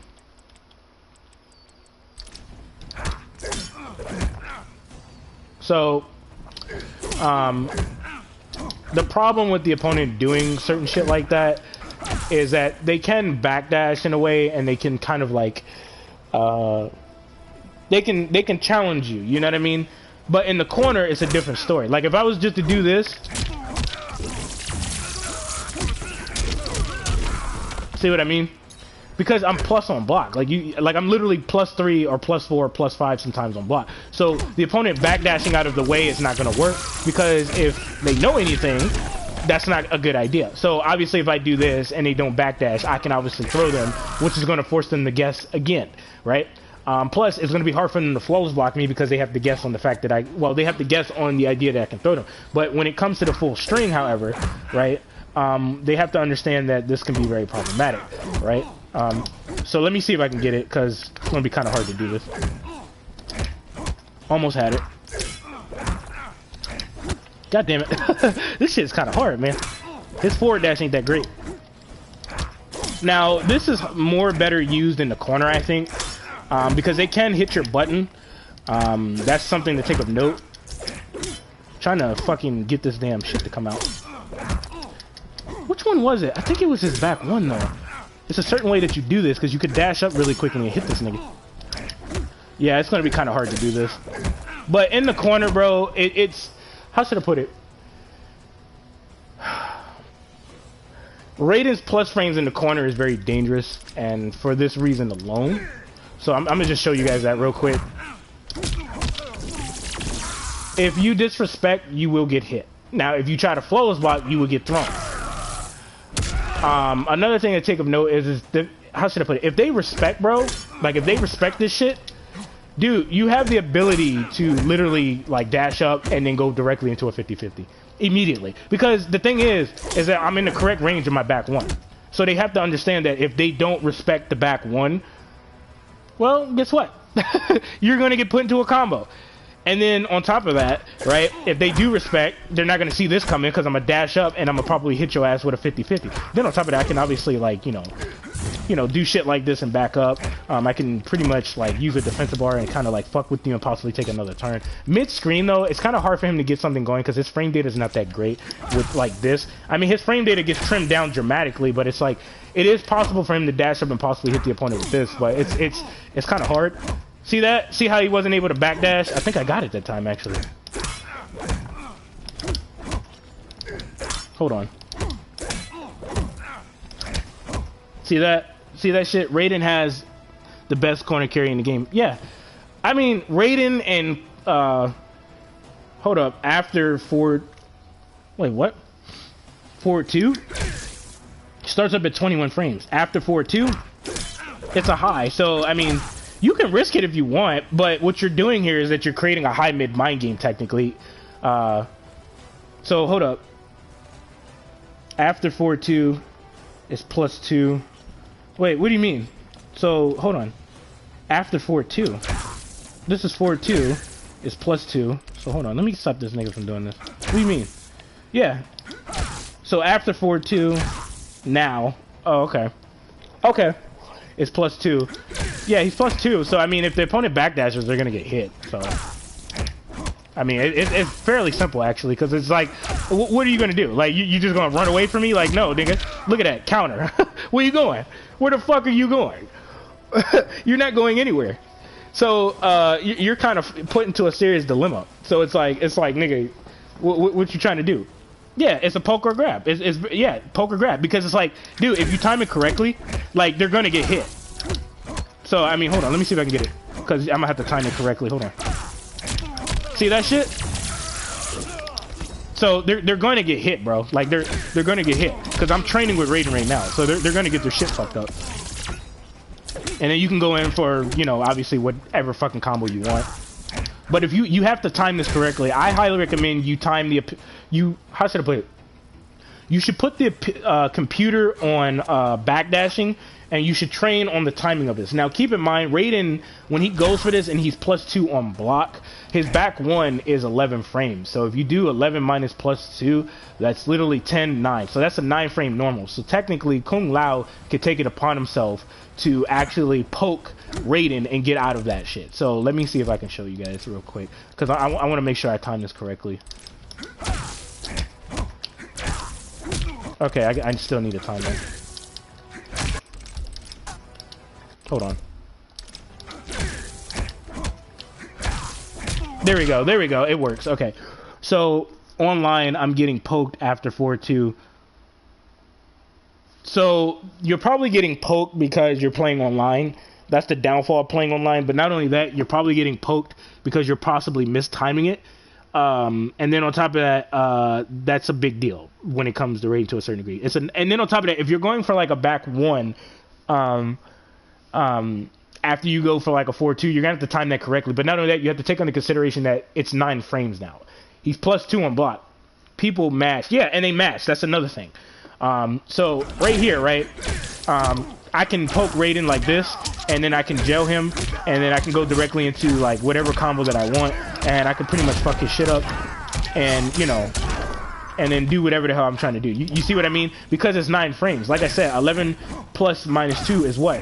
10, 9. That's 9 frames. So Raiden is gonna have to rely on a down 1 poke, which happens to be 7 frames on startup. So let's see here.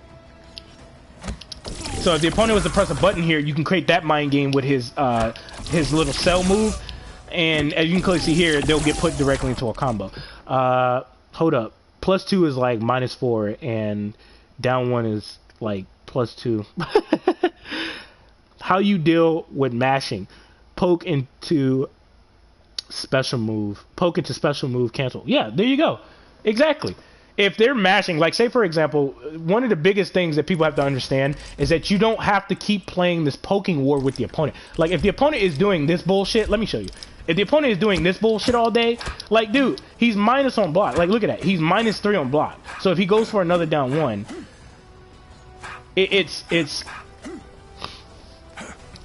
stupid. Like you don't even have to stay here. You could just get out of the range. You see that? If they're mashing, bro, look at this. See that? And then on top of that, since Raiden's +2 and you know they're gonna mash, like hold on, let me show you.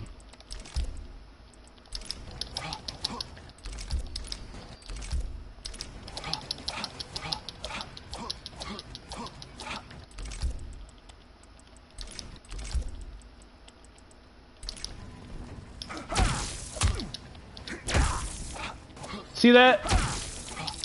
So hold on, let me see if I can get it. That's a whiff punish, baby. You see what I mean? That's a whiff punish. Now, if Kung Lao was to go for his down 3, that's probably a different situation because he has really good range on his down 3. So, there's characters in this game that have really good pokes. But the thing is, bro, you can fuck them up. So, hold on. Let me see here. Hold on. Did I get that? Okay, I gotta do it again.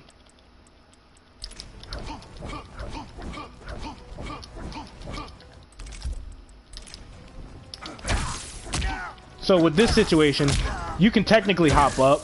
It's 7 frames, so I mean, as you can clearly see, you can poke this nigga back. Like you can literally poke this dude, and then go into like your plus situation if they decide to respect you, and you can fuck their shit up. It's fairly simple shit.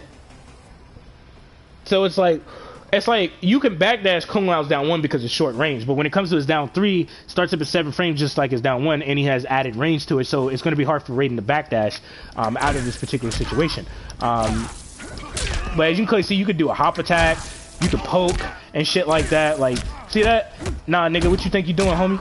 What the fuck you think this is? You see what I mean? Like, you could stop people from mashing, and not only that, bro. Like, I mean, if somebody's mashing, you could just walk out the range, man. Like, if they're mashing constant down 1s and shit for some weird fucking reason, like, you don't have to put up with that. Look at that. I can just walk out, cut that shit out. What if he goes for a down 2? A down 2? It's a high. So like if they're mashing and then they like, you know, they do some shit like this, like I said, you can get out of it, bro. Like you can literally get out of that shit and then punish them for doing that. Like it's very simple shit. Like you can literally do this.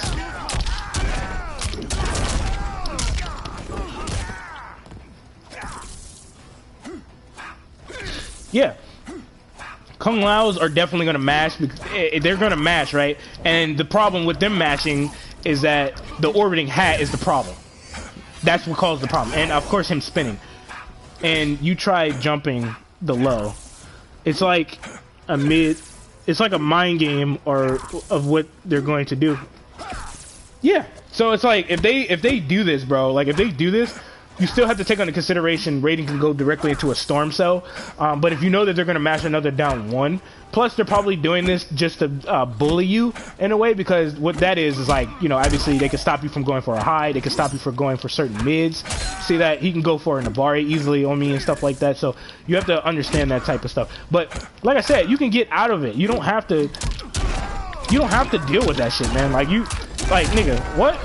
You don't have to deal with that. Like, nigga, cut that shit out. Like, you see what I mean? You can get out of that. Like, then on top of that, like, as you can clearly see here, I can throw him because he's mashing. Plus, if they're mashing, bro, one thing that people don't understand is that if you're mashing, you're actually allowing me to charge up my crushing blow for my throw, right? So this is off. Watch this. You see where it said escape throw failed? Look at that. So now, when this dude does it again, right? So hold on.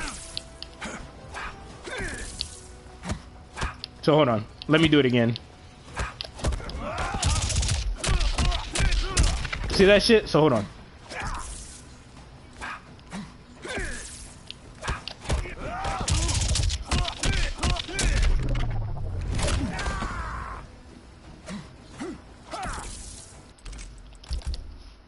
See, so down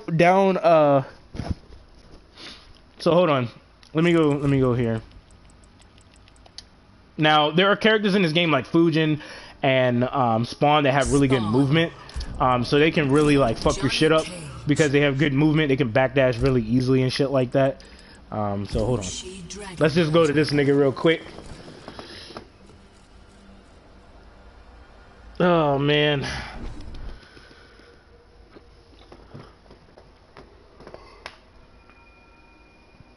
Ooh, nigga, what? Ooh, what, nigga? Ooh, what, nigga? Ooh. Alright.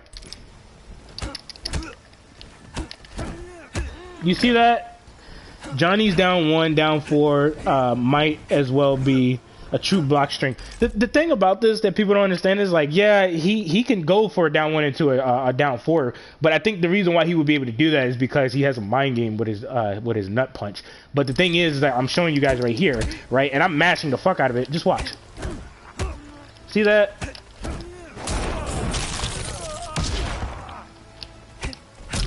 So hold on. So hold on. Let me see if I can do this.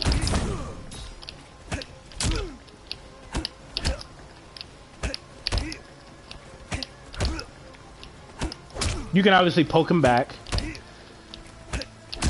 Trying to flawless block him. There we go. See that? And then there's other characters in the game that can flawless block him for doing that. But as you can clearly see here, I can hop attack him. Now, hold on.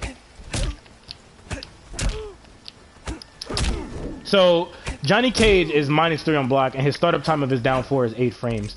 So we do 8 plus -3, that's 9, 10, 11. That's an 11 frame normal. So if I look at my list, my back one's probably not going to make it. His mids are pretty slow, so that's kind of problematic. So I would have to actually rely on a poke. But if I was using a character like Liu Kang, my 9 frame mid would actually beat Johnny Cage out because... Okay, so that's 9, 10, 11. So 9 frame mid would definitely beat that out. A forward 1... which is which is Kung Lao's mid, could actually beat him out for doing that. You can also flawless block this nigga for doing that shit. What else is there? It is possible to backdash, but I mean, it's going to be kind of hard to do that. You can also hop attack actually, so I can actually get a down 1. But not only that, I can actually throw this nigga if he decides to go for that down 4.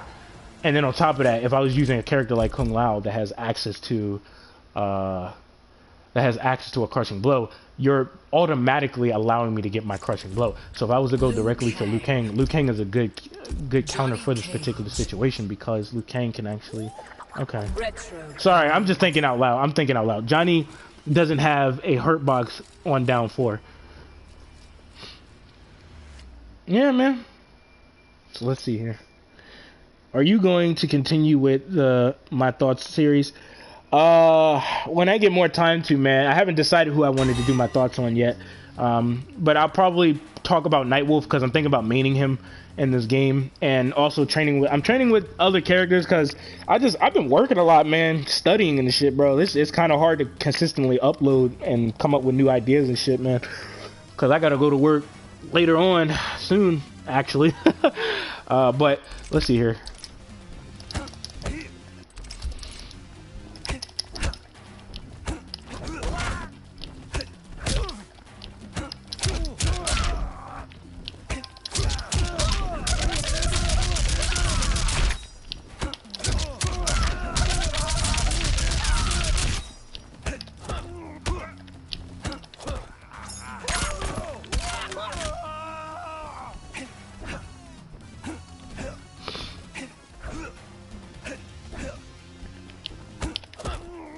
So you can beat Johnny Cage out, man. It's not really guaranteed. I think the only reason why it would be guaranteed is because you're fearing the nut punch. Because as you can clearly see here, I'm able to stop this nigga like every single time, right? And then the problem with people mashing is that they don't understand that you're actually allowing me to charge my crushing blow for free. Because as you're mashing these pokes, you don't realize that when I go for a grab, you're stuck into recovery frames, which is a big deal. And yeah, you're getting ready to see right here.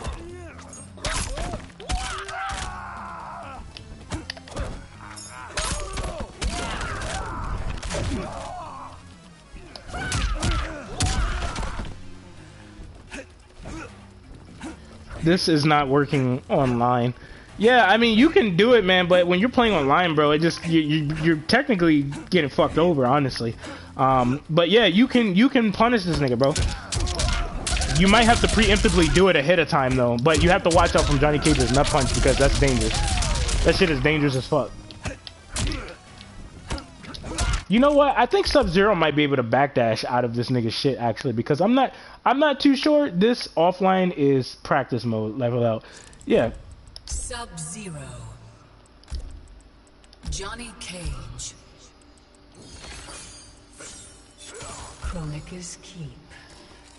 Oh shit.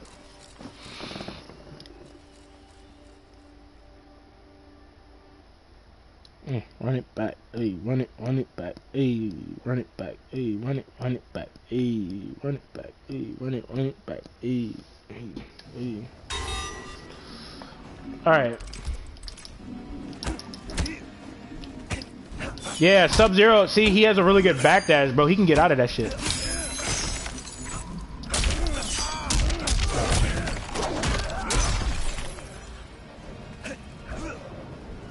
See that shit? He can get out of that shit with the backdash. He can even go for a crushing blow. I can throw him because I know. So literally, I could just do this, and you allowed me to charge my crushing blow. Now you have something to really think about. Because now, when I actually hit your ass, it's gonna cause a problem. So obviously, yeah, you're fucked.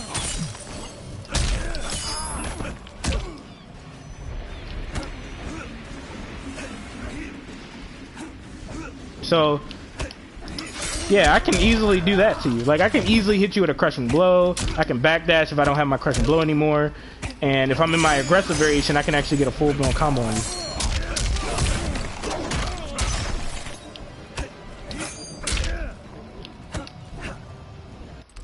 Yeah, so you're gonna get beat out. Plus, you could just throw somebody if they're consistently mashing and shit. Because when they're mashing, they're not realizing what they're doing. It's stupid. Honestly.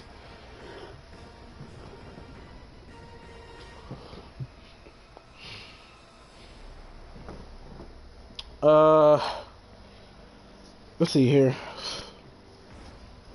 You cold, buddy? You need some blanket? Yeah, here. There you go, buddy. I usually leave when it's that laggy. Yeah. So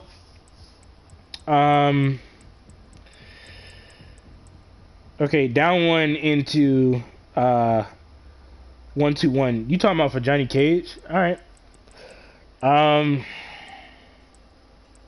Who do I want to use? Cabal. Johnny Cage.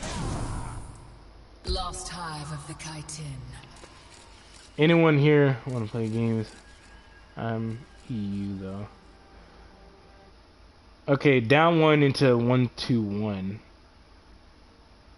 So you talking about when he goes for an Abari, or you talking about when he actually physically hits the opponent?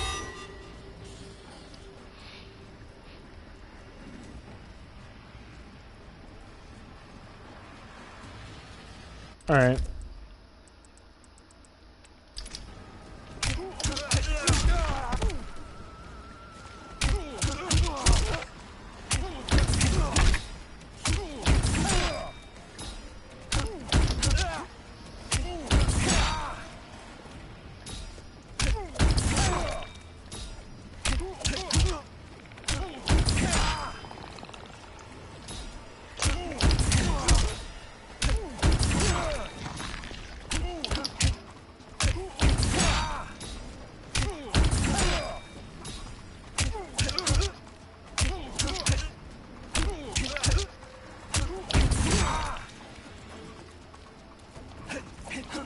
So you could flows block that. Now, if you're talking about when he goes for like an Abari and shit, he's like -3 on that shit. So, and then his standing one is like, so hold on. -3, his standing one is 7 frames. Bro, you're not predicting that. Yeah. Yeah. That's the thing. You're gonna have to. Every now and then, you're gonna have to. But I'm showing you a way to get out of it.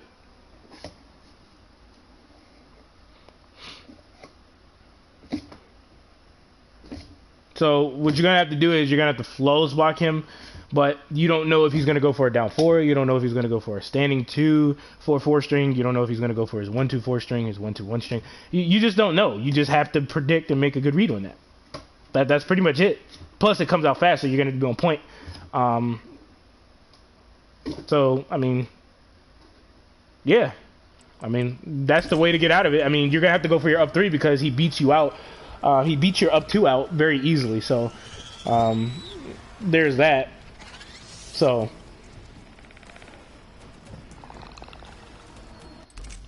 oh, buddy. Let's see here. Something else I forgot to show you guys. I can't remember it actually, surprisingly. Shit, what was it? I'm trying to remember that shit, man.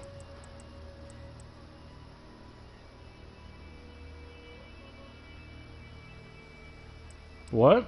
Check what shit?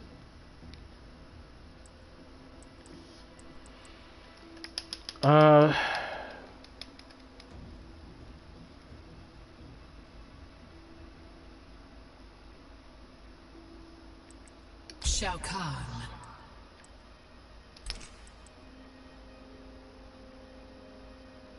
And try to reverse with Johnny Cage. Shao Kahn. Kotal's Coliseum. Ugh.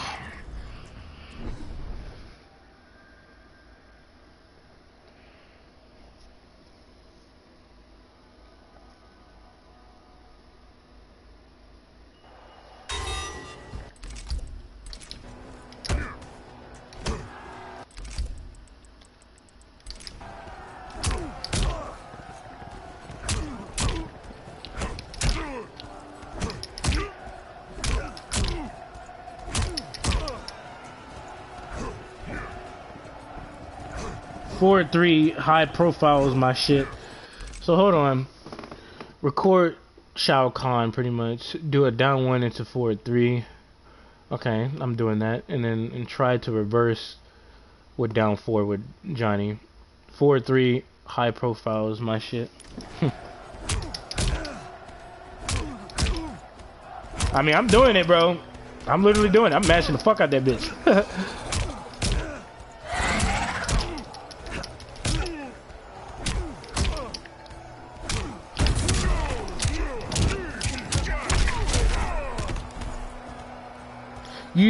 Well, maybe it was, I don't know, maybe it was because you was online or something, I don't know, but if the person's jailing you correctly, like, that shit's probably not gonna happen, because I'm doing it, like, perfectly, and nigga, I'm not able to do that shit at all.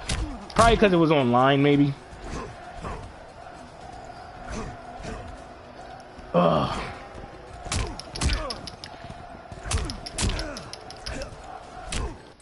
So, yeah.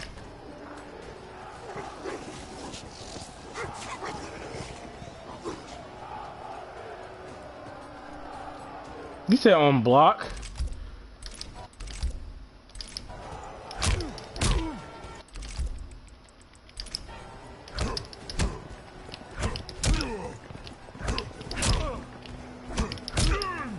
Bro, I fucking hate zoners in this game, man.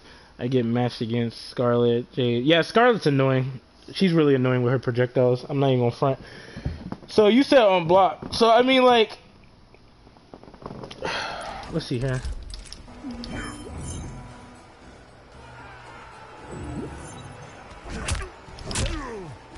I mean, if he whips, then yeah.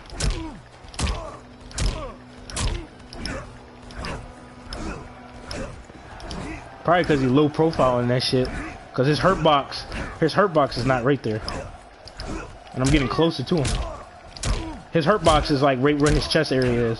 Like where his arm is, where it turns to the side. That's where his hurt box is, technically. But then again, I mean, his hurt box is possibly where his leg is too. But Shao Kahn, it's a mid, but his shit is actually... What kind of shit?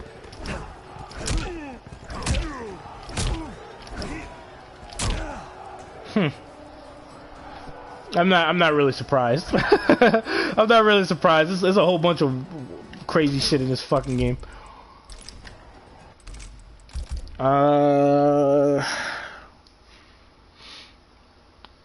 Let's see here. Man, I'm trying to figure out what I was gonna show you guys, man. I can't remember.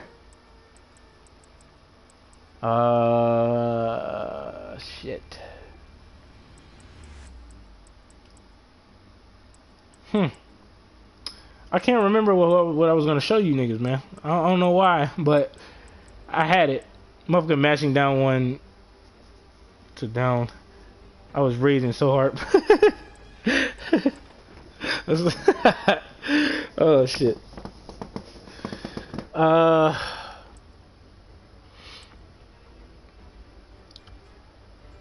Actually, yeah, I can actually show you guys that. What you doing, little man? What you doing? You alright?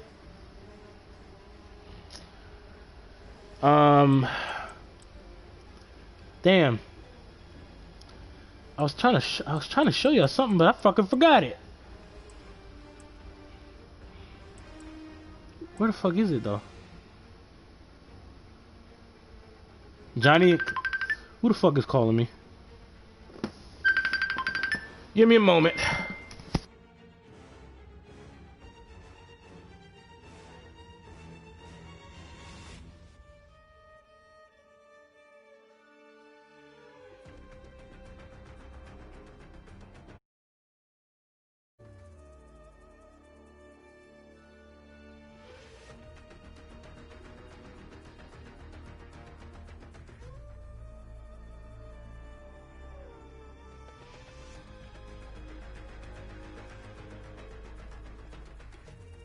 Got niggas calling me during the live stream. Alright, I think Cabal is top 5 free. The matchup between them two, I mean, if you know what you're doing with Johnny Cage, you could fuck Cabal up. But the thing is, there's a lot of typical shit that a lot of Cabal players tend to do. But I'll show you guys what I mean by that shit.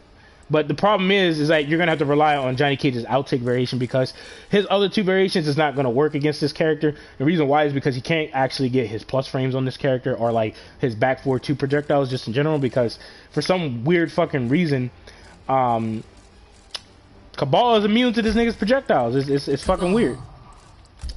But what about YOLO Fatal Blow boys? That shit needs to cost resources, nigga. I made a video about that shit. That shit needs to cost resources. I don't give a fuck who you is. Talk that bullshit all you want. That shit needs to cost resources. Even one of my favorite MK YouTubers of all time, which is MK Real, he even said that it should cost a defensive bar and an offensive bar. I said the same shit a long time ago. It's like, come on, man. I ain't gotta be a high level player to know this shit. What type of shit it is? The fuck? That shit is self-explanatory, bro. I don't know about just taking away the armor, bro, because to be honest with you, there's fatal blows in this game that are dumb as hell. They're dumb as hell in this game. Like fucking Cabal, nigga, like, This nigga has a teleport for a fatal blow, bro. Like, and it comes out super fucking quick. It pretty much destroys the meta of the game. Like because you're gonna be afraid to press a button, bro. One mistake and it's over, bro. Like, and there's fatal blows in this game that are undeniably strong as shit in this game. So, I mean, you know, it's whatever. They got to do something, man, because you know these fatal blows is ridiculous, bro. Yeah, Cabal's shit is nuts. So I mean, in this matchup, you have to understand that Cabal has like this little high mid mind game going on here with like his nomad dash and like this shit here. He's really unsafe on this. Obviously, he's probably gonna go up and do that bullshit, but a lot of people tend to use his what is it? His fucking bro. Look at his easy as guarantee crushing blows that do 40% in the spins variation. Nigga, I already know, bro. I already know. Like, you ain't gotta tell me, bro. I already know. This nigga's dumb as shit. What kind of... Look, yo, I'm about to roast this nigga, bro. Hold up. What kind of character doesn't have to play the game's meta, bro? Like, bro, let me tell you something, right? What I mean is, like, he don't have to play the rules, bro. He don't have to follow the rules, bro. Like, he doesn't. There's no flawless by gap in this nigga's combo strings, bro. I don't really see a name under this comment here. I wouldn't say I'm a god, bro. I wouldn't say I'm a god. I appreciate the compliment, though, but I don't think I'm a god.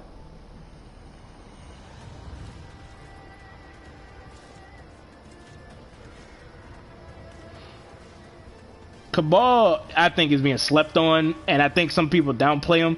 Cause if you want to be honest, this nigga's dumb as shit. Like, bro, crushing blows that are highly effective, good spacing, good plus frames. He can cancel. You don't know when that shit's coming out. Like, nigga has shit ton of mid, so there's no such thing as neutral crouching against this guy. Who is the best character in your opinion? Oh, you shouldn't have asked me that. Shouldn't have asked me that. I got quite a few motherfuckers on my list. So.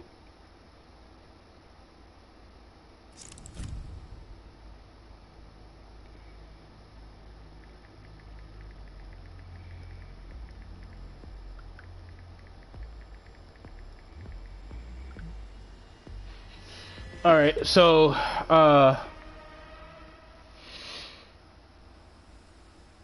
hold up, bro. I love your videos. You are EDP 445 of MK. Wait, what? What the hell? I appreciate that, but backdash after 422. Yeah. So, I'm going to point out the best characters in the game, bro, because it's very easy to understand who it is. First of all, the best character in the game, and I wouldn't say this is a... Yeah. Bro, you don't know. Search up that motherfucker.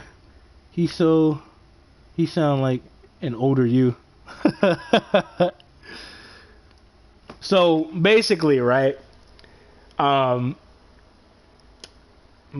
list is this, right? Like if I had to say who was like the strongest characters in the game, like, and this is not going to be in order, but I'm going to point it out. It's not just going to be one nigga.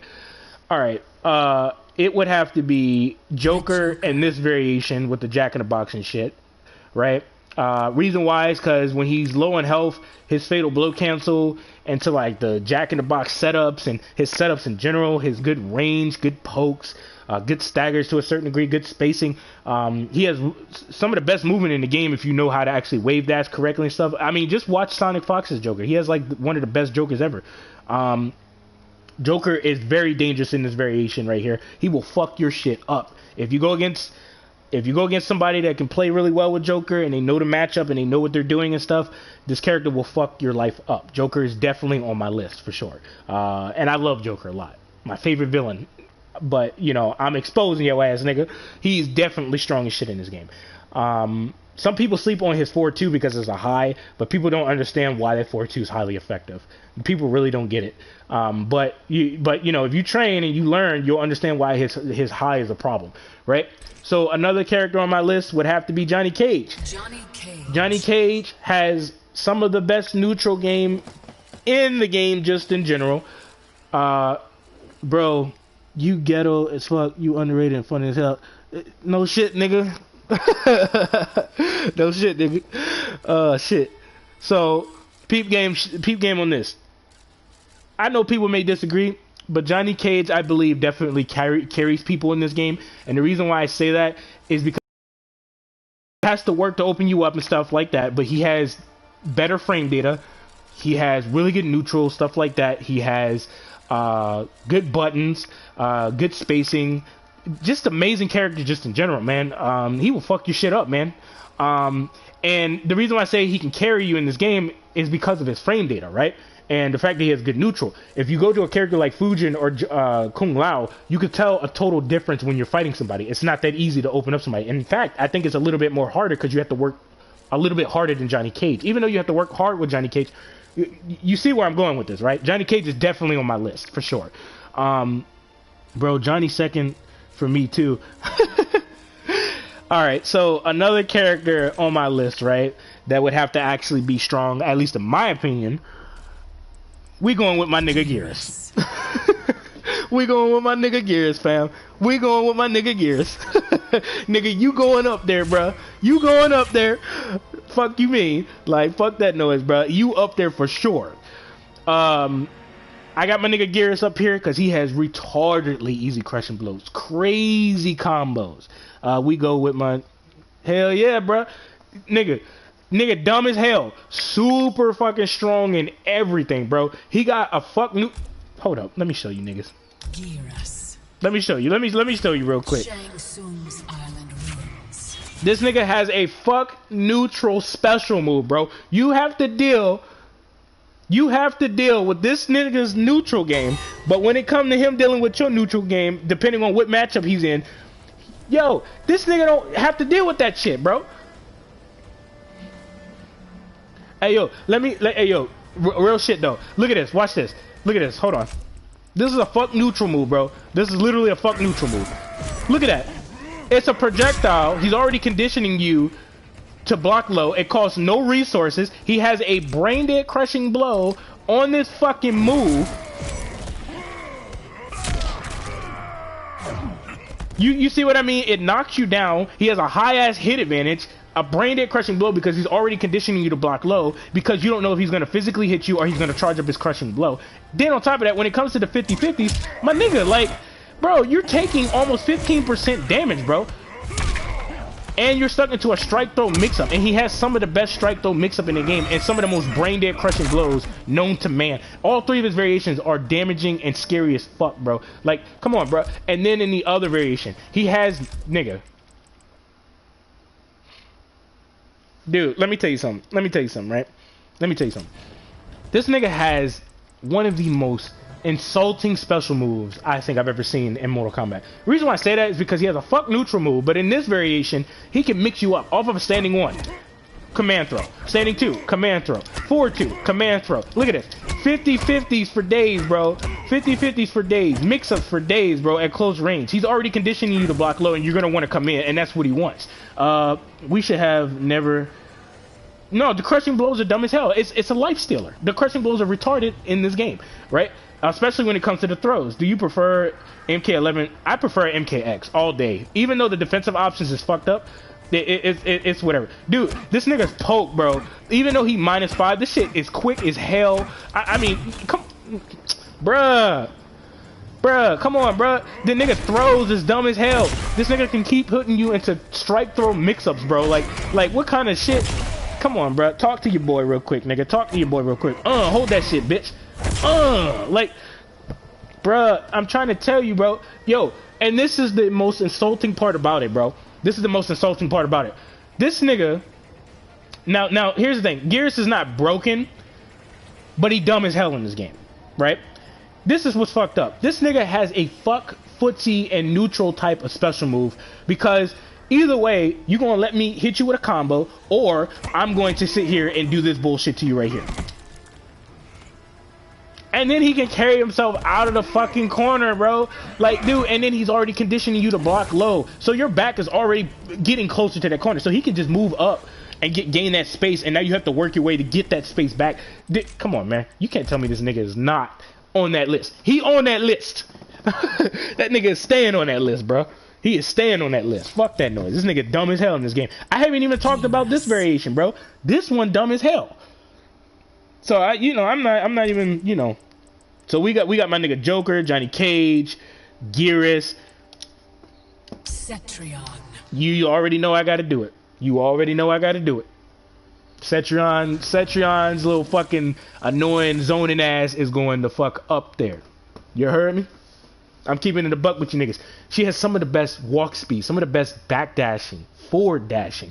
She has really good buttons, my nigga.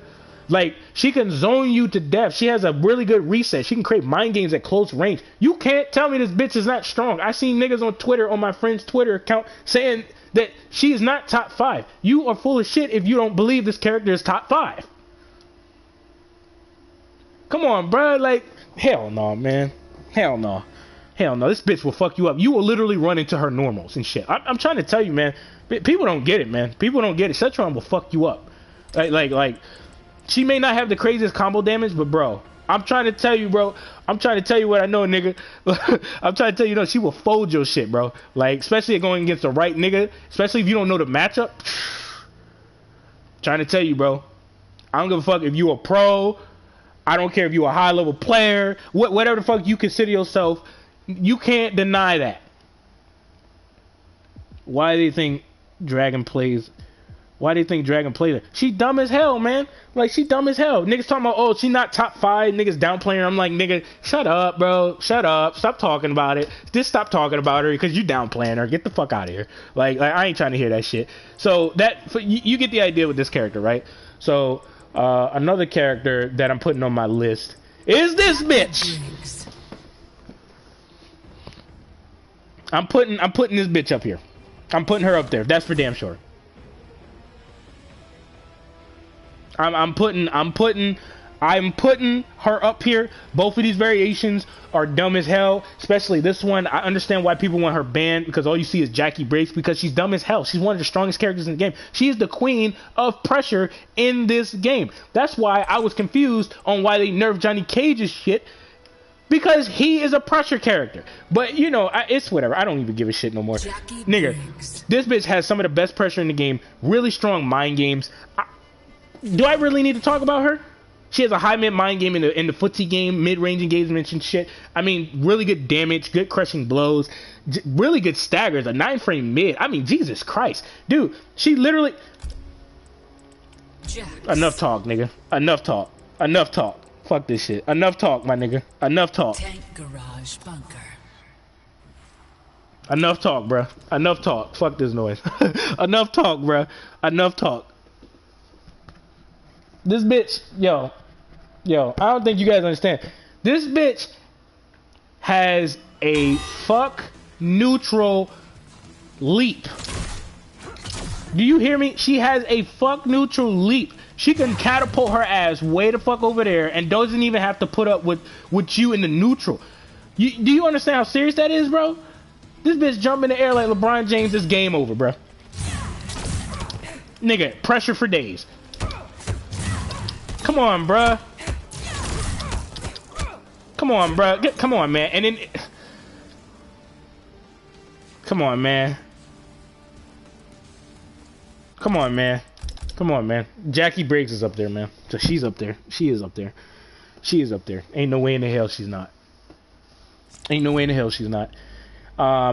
So I think that's all the characters I think is like the strongest in the game.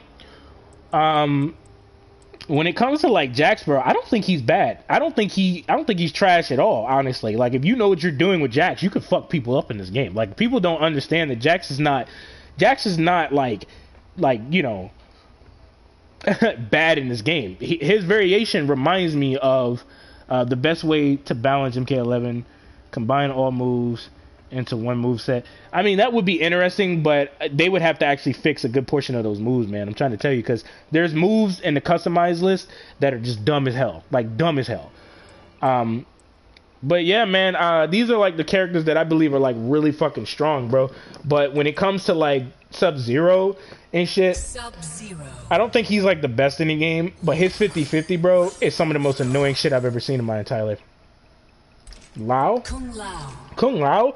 Everybody goes for his orbiting variation or his orbiting hat variation because it's his best variation. I think, honestly, I think Kung Lao is not bad, man. I think he's actually pretty good. But the thing is, like, I just feel like I understand that his frame data, well, not his frame data, but his orbiting hat is what makes the opponent respect and stuff. But I think there's just certain things about him that needs to be fixed a little bit. Other than that, I think Kung Lao is a very solid character because I'm still training with this character and learning matchups and stuff like that with him. I already got his combos down. It's very easy to do. But yeah, Kung Lao is definitely not like, he's not bad, man. Like, he overall, just in general, he's not bad if you know what you're doing and you know the matchups correctly. Like, he has like really powerful mind games. If you guys think about it, he can use his minus frames to his advantage. You understand what I'm saying? He has a really annoying poking game where he can continuously poke you until you feed into temptation, and when you do feed into that temptation, he will hit you with an orbiting hat or a regular fucking spin and fuck your shit up. He also has a auto shimmy as well. I think he's one of the characters that have an auto shimmy because I know Johnny Cage does. And he can fool you into believing that he went for a throw, right?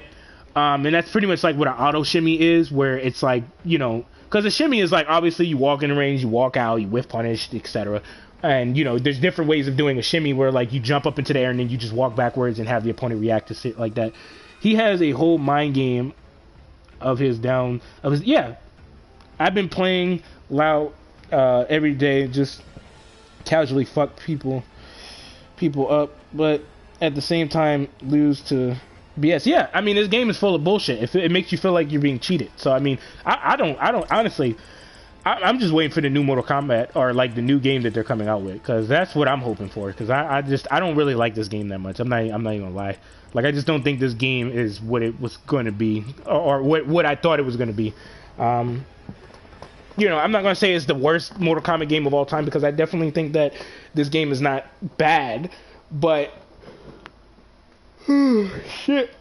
But there is certain things that are just, you know, certain things that I ain't really fucking with, you know what I mean? So, Mortal Kombat 11 version of it. I mean, you could say that, but it's just, I don't know, man. It's annoying, bro. Like, I don't really care for this game. I don't even have anymore, so I can't even play MKX. I mean, you can buy it, bro. So, what else is there? Like, Jax, when he has heated up arms, he becomes a really fucking dangerous ass threat, bro. I'm trying to tell you what I know. It's bad, man. Like, it's like this nigga, like, you either get hit with the throw crushing blow, or you get hit with his multi-hitting string crushing blow. It's that shit is bad. Explain more about shimmy. I mean, there's a thing that's been going around called auto shimmy, and from my understanding of it, it's like, let me actually show you guys. Kung Lao. Yeah, I'll just do it this way. Johnny Cage. Wu Shi Dragon Grotto. So a shimmy is very important, especially when you're using a character like Johnny Cage or Kung Lao. Kung Lao's 4-2-1 is a really good whiff punisher because you don't want to just recklessly throw it out there, but you can in certain matchups, because there are characters in the game that don't really have, well, there's characters in the game that have like an 8-frame down 1 where they can't necessarily like punish Kung Lao for just going for a 4-2-1. But what a shimmy is where you walk and you walk out. You know what I mean? That's pretty much the gist of a shimmy. Like, you walk in, you walk out, and this is really, well, this is highly effective when it comes to characters that have access to, how should I put it? It's highly effective when it comes to characters that have really good walk speed. Like, Cetrion's a prime example. She has amazing walk speed, and she can whiff punish you very easily just by going for a shimmy, because it looks like you're trying to throw them and stuff like that, right? Now, from my understanding of what an auto shimmy is, it's where your normal looks like you're throwing them. So you see how like Kung Lao shit looks like you see how like he's leaning in and shit, but when I go for my standing one, he's leaning like he's leaning in a bit. You see what I mean? So Johnny Cage is a prime example of that, because when it comes to his standing two, he's leaning in. You see that? Like, you see how he's leaning in and shit? That's my understanding of it. Maybe I got it wrong in a way, because I think Nightwolf has an auto shimmy as well, from my understanding of it. I think some people say you can't even auto option select off of that shit. But a shimmy is like, say for example, like what's a good example of this?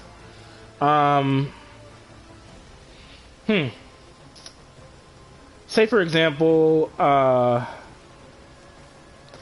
ended up doing I don't know, like shit. What's a good example? I don't want to use that example. That's not that good of an example. Say for example, the opponent is sick and tired of you walking into their range, and then you know you end up throwing them, right? Like, so you do something like this, and then you throw them like this, right? So they're sick of that shit, right? And they're just like, okay, do that shit again, right? So then they decide to go for like a down 4, right? So I'm just gonna have Johnny Cage just do this consistently like this, right? So you walk in their range, right? And then you obviously, like, you know, you do this, right?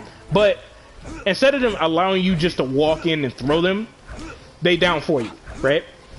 So what happens here is that this is when the shimmy becomes a problem, right? Because now you know they're gonna go for a down 4. This is what ends up happening, right? So they're like, no, you're not throwing me again. So now you go for the shimmy, you walk out of their range pretty much, and you whiff punish them. So just like that.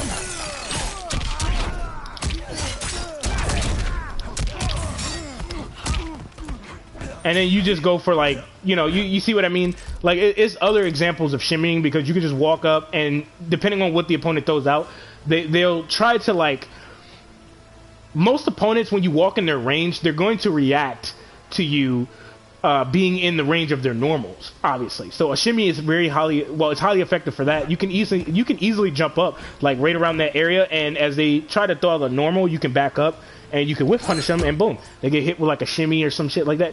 It's just pretty much just doing this. You see what I mean? It's pretty much just doing shit like that. It's pretty easy to understand.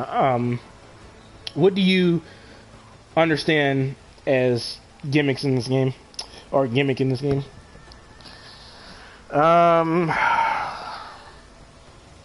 Fuck, man, you got me actually using my brain now. Fuck. Come on, brain, work with me. So there's actually quite a few gimmicks in this game, actually. Surprisingly, I'm surprised you actually asked me that, because there's quite a few gimmicks in this game. I'm trying to think of a clear example, because I think Kung Lao has one.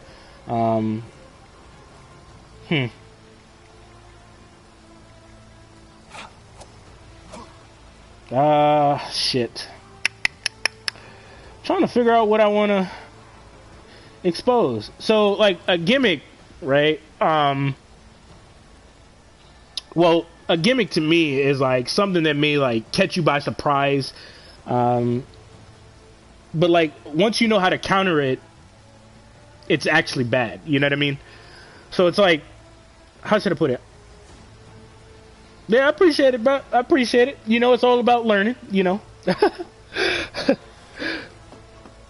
So it's like, how should I put it? Like, a gimmick to me is like, something that, like, may catch you by surprise, like I said, you know what I mean? And then it's like, but, like, how should I put it? Once you know how to counter it, it's like, a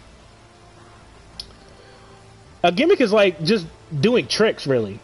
And then, like, and if the opponent doesn't know how to fight against it, then, you know, obviously, you know, this can obviously cause a problem. Yeah, it's a gimmick. Because it's a trick. It's like a trick. A gimmick to me is like a trick. You understand what I'm saying? That's what I think a gimmick is. It's like a trick. It's like you're fucking with the opponent. Like, you know, you're how should I put it? Who's a good character for, like, a trick? I know Raiden, but there's another character. Let's see here. Most annoying gimmick: Scorpion backing up, teleport, spear, and jump spam.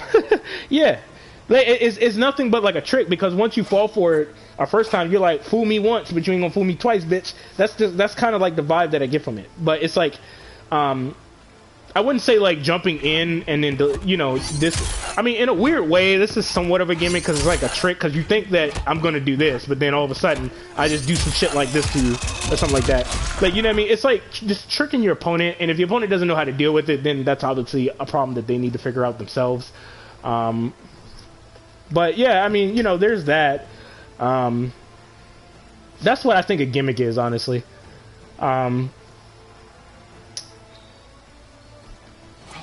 Yeah, yeah, because it's like it looks like how should I put it? Like it looks like you're trying to actually hit me. You know what I mean? So if I know that you're gonna do this, because he recovers at 15 frames, so he can go for like a forward 1 afterwards, or like a down 3 mainly. And yeah, it's pretty much nothing. It's nothing but like a mind game. It's a trick. It's like you catch the opponent off guard with this type of shit, and then they realize like, okay, do that shit again. Watch what the fuck happens. So like if Kung Lao was to do this, right, or some shit like this, right, and I knew it was gonna whiff, right, because I went against a Kung Lao player that actually did this dive kick, and I actually didn't do anything about it. I didn't punch him. But if I know about that trick that he's doing here, because he's trying to, you know, get me to block and shit, I can punish him. Yeah, it's see, you guys know what's up, man. But I mean, that's what I think a gimmick is. It's just kind of like a trick and playing mind games and shit like that.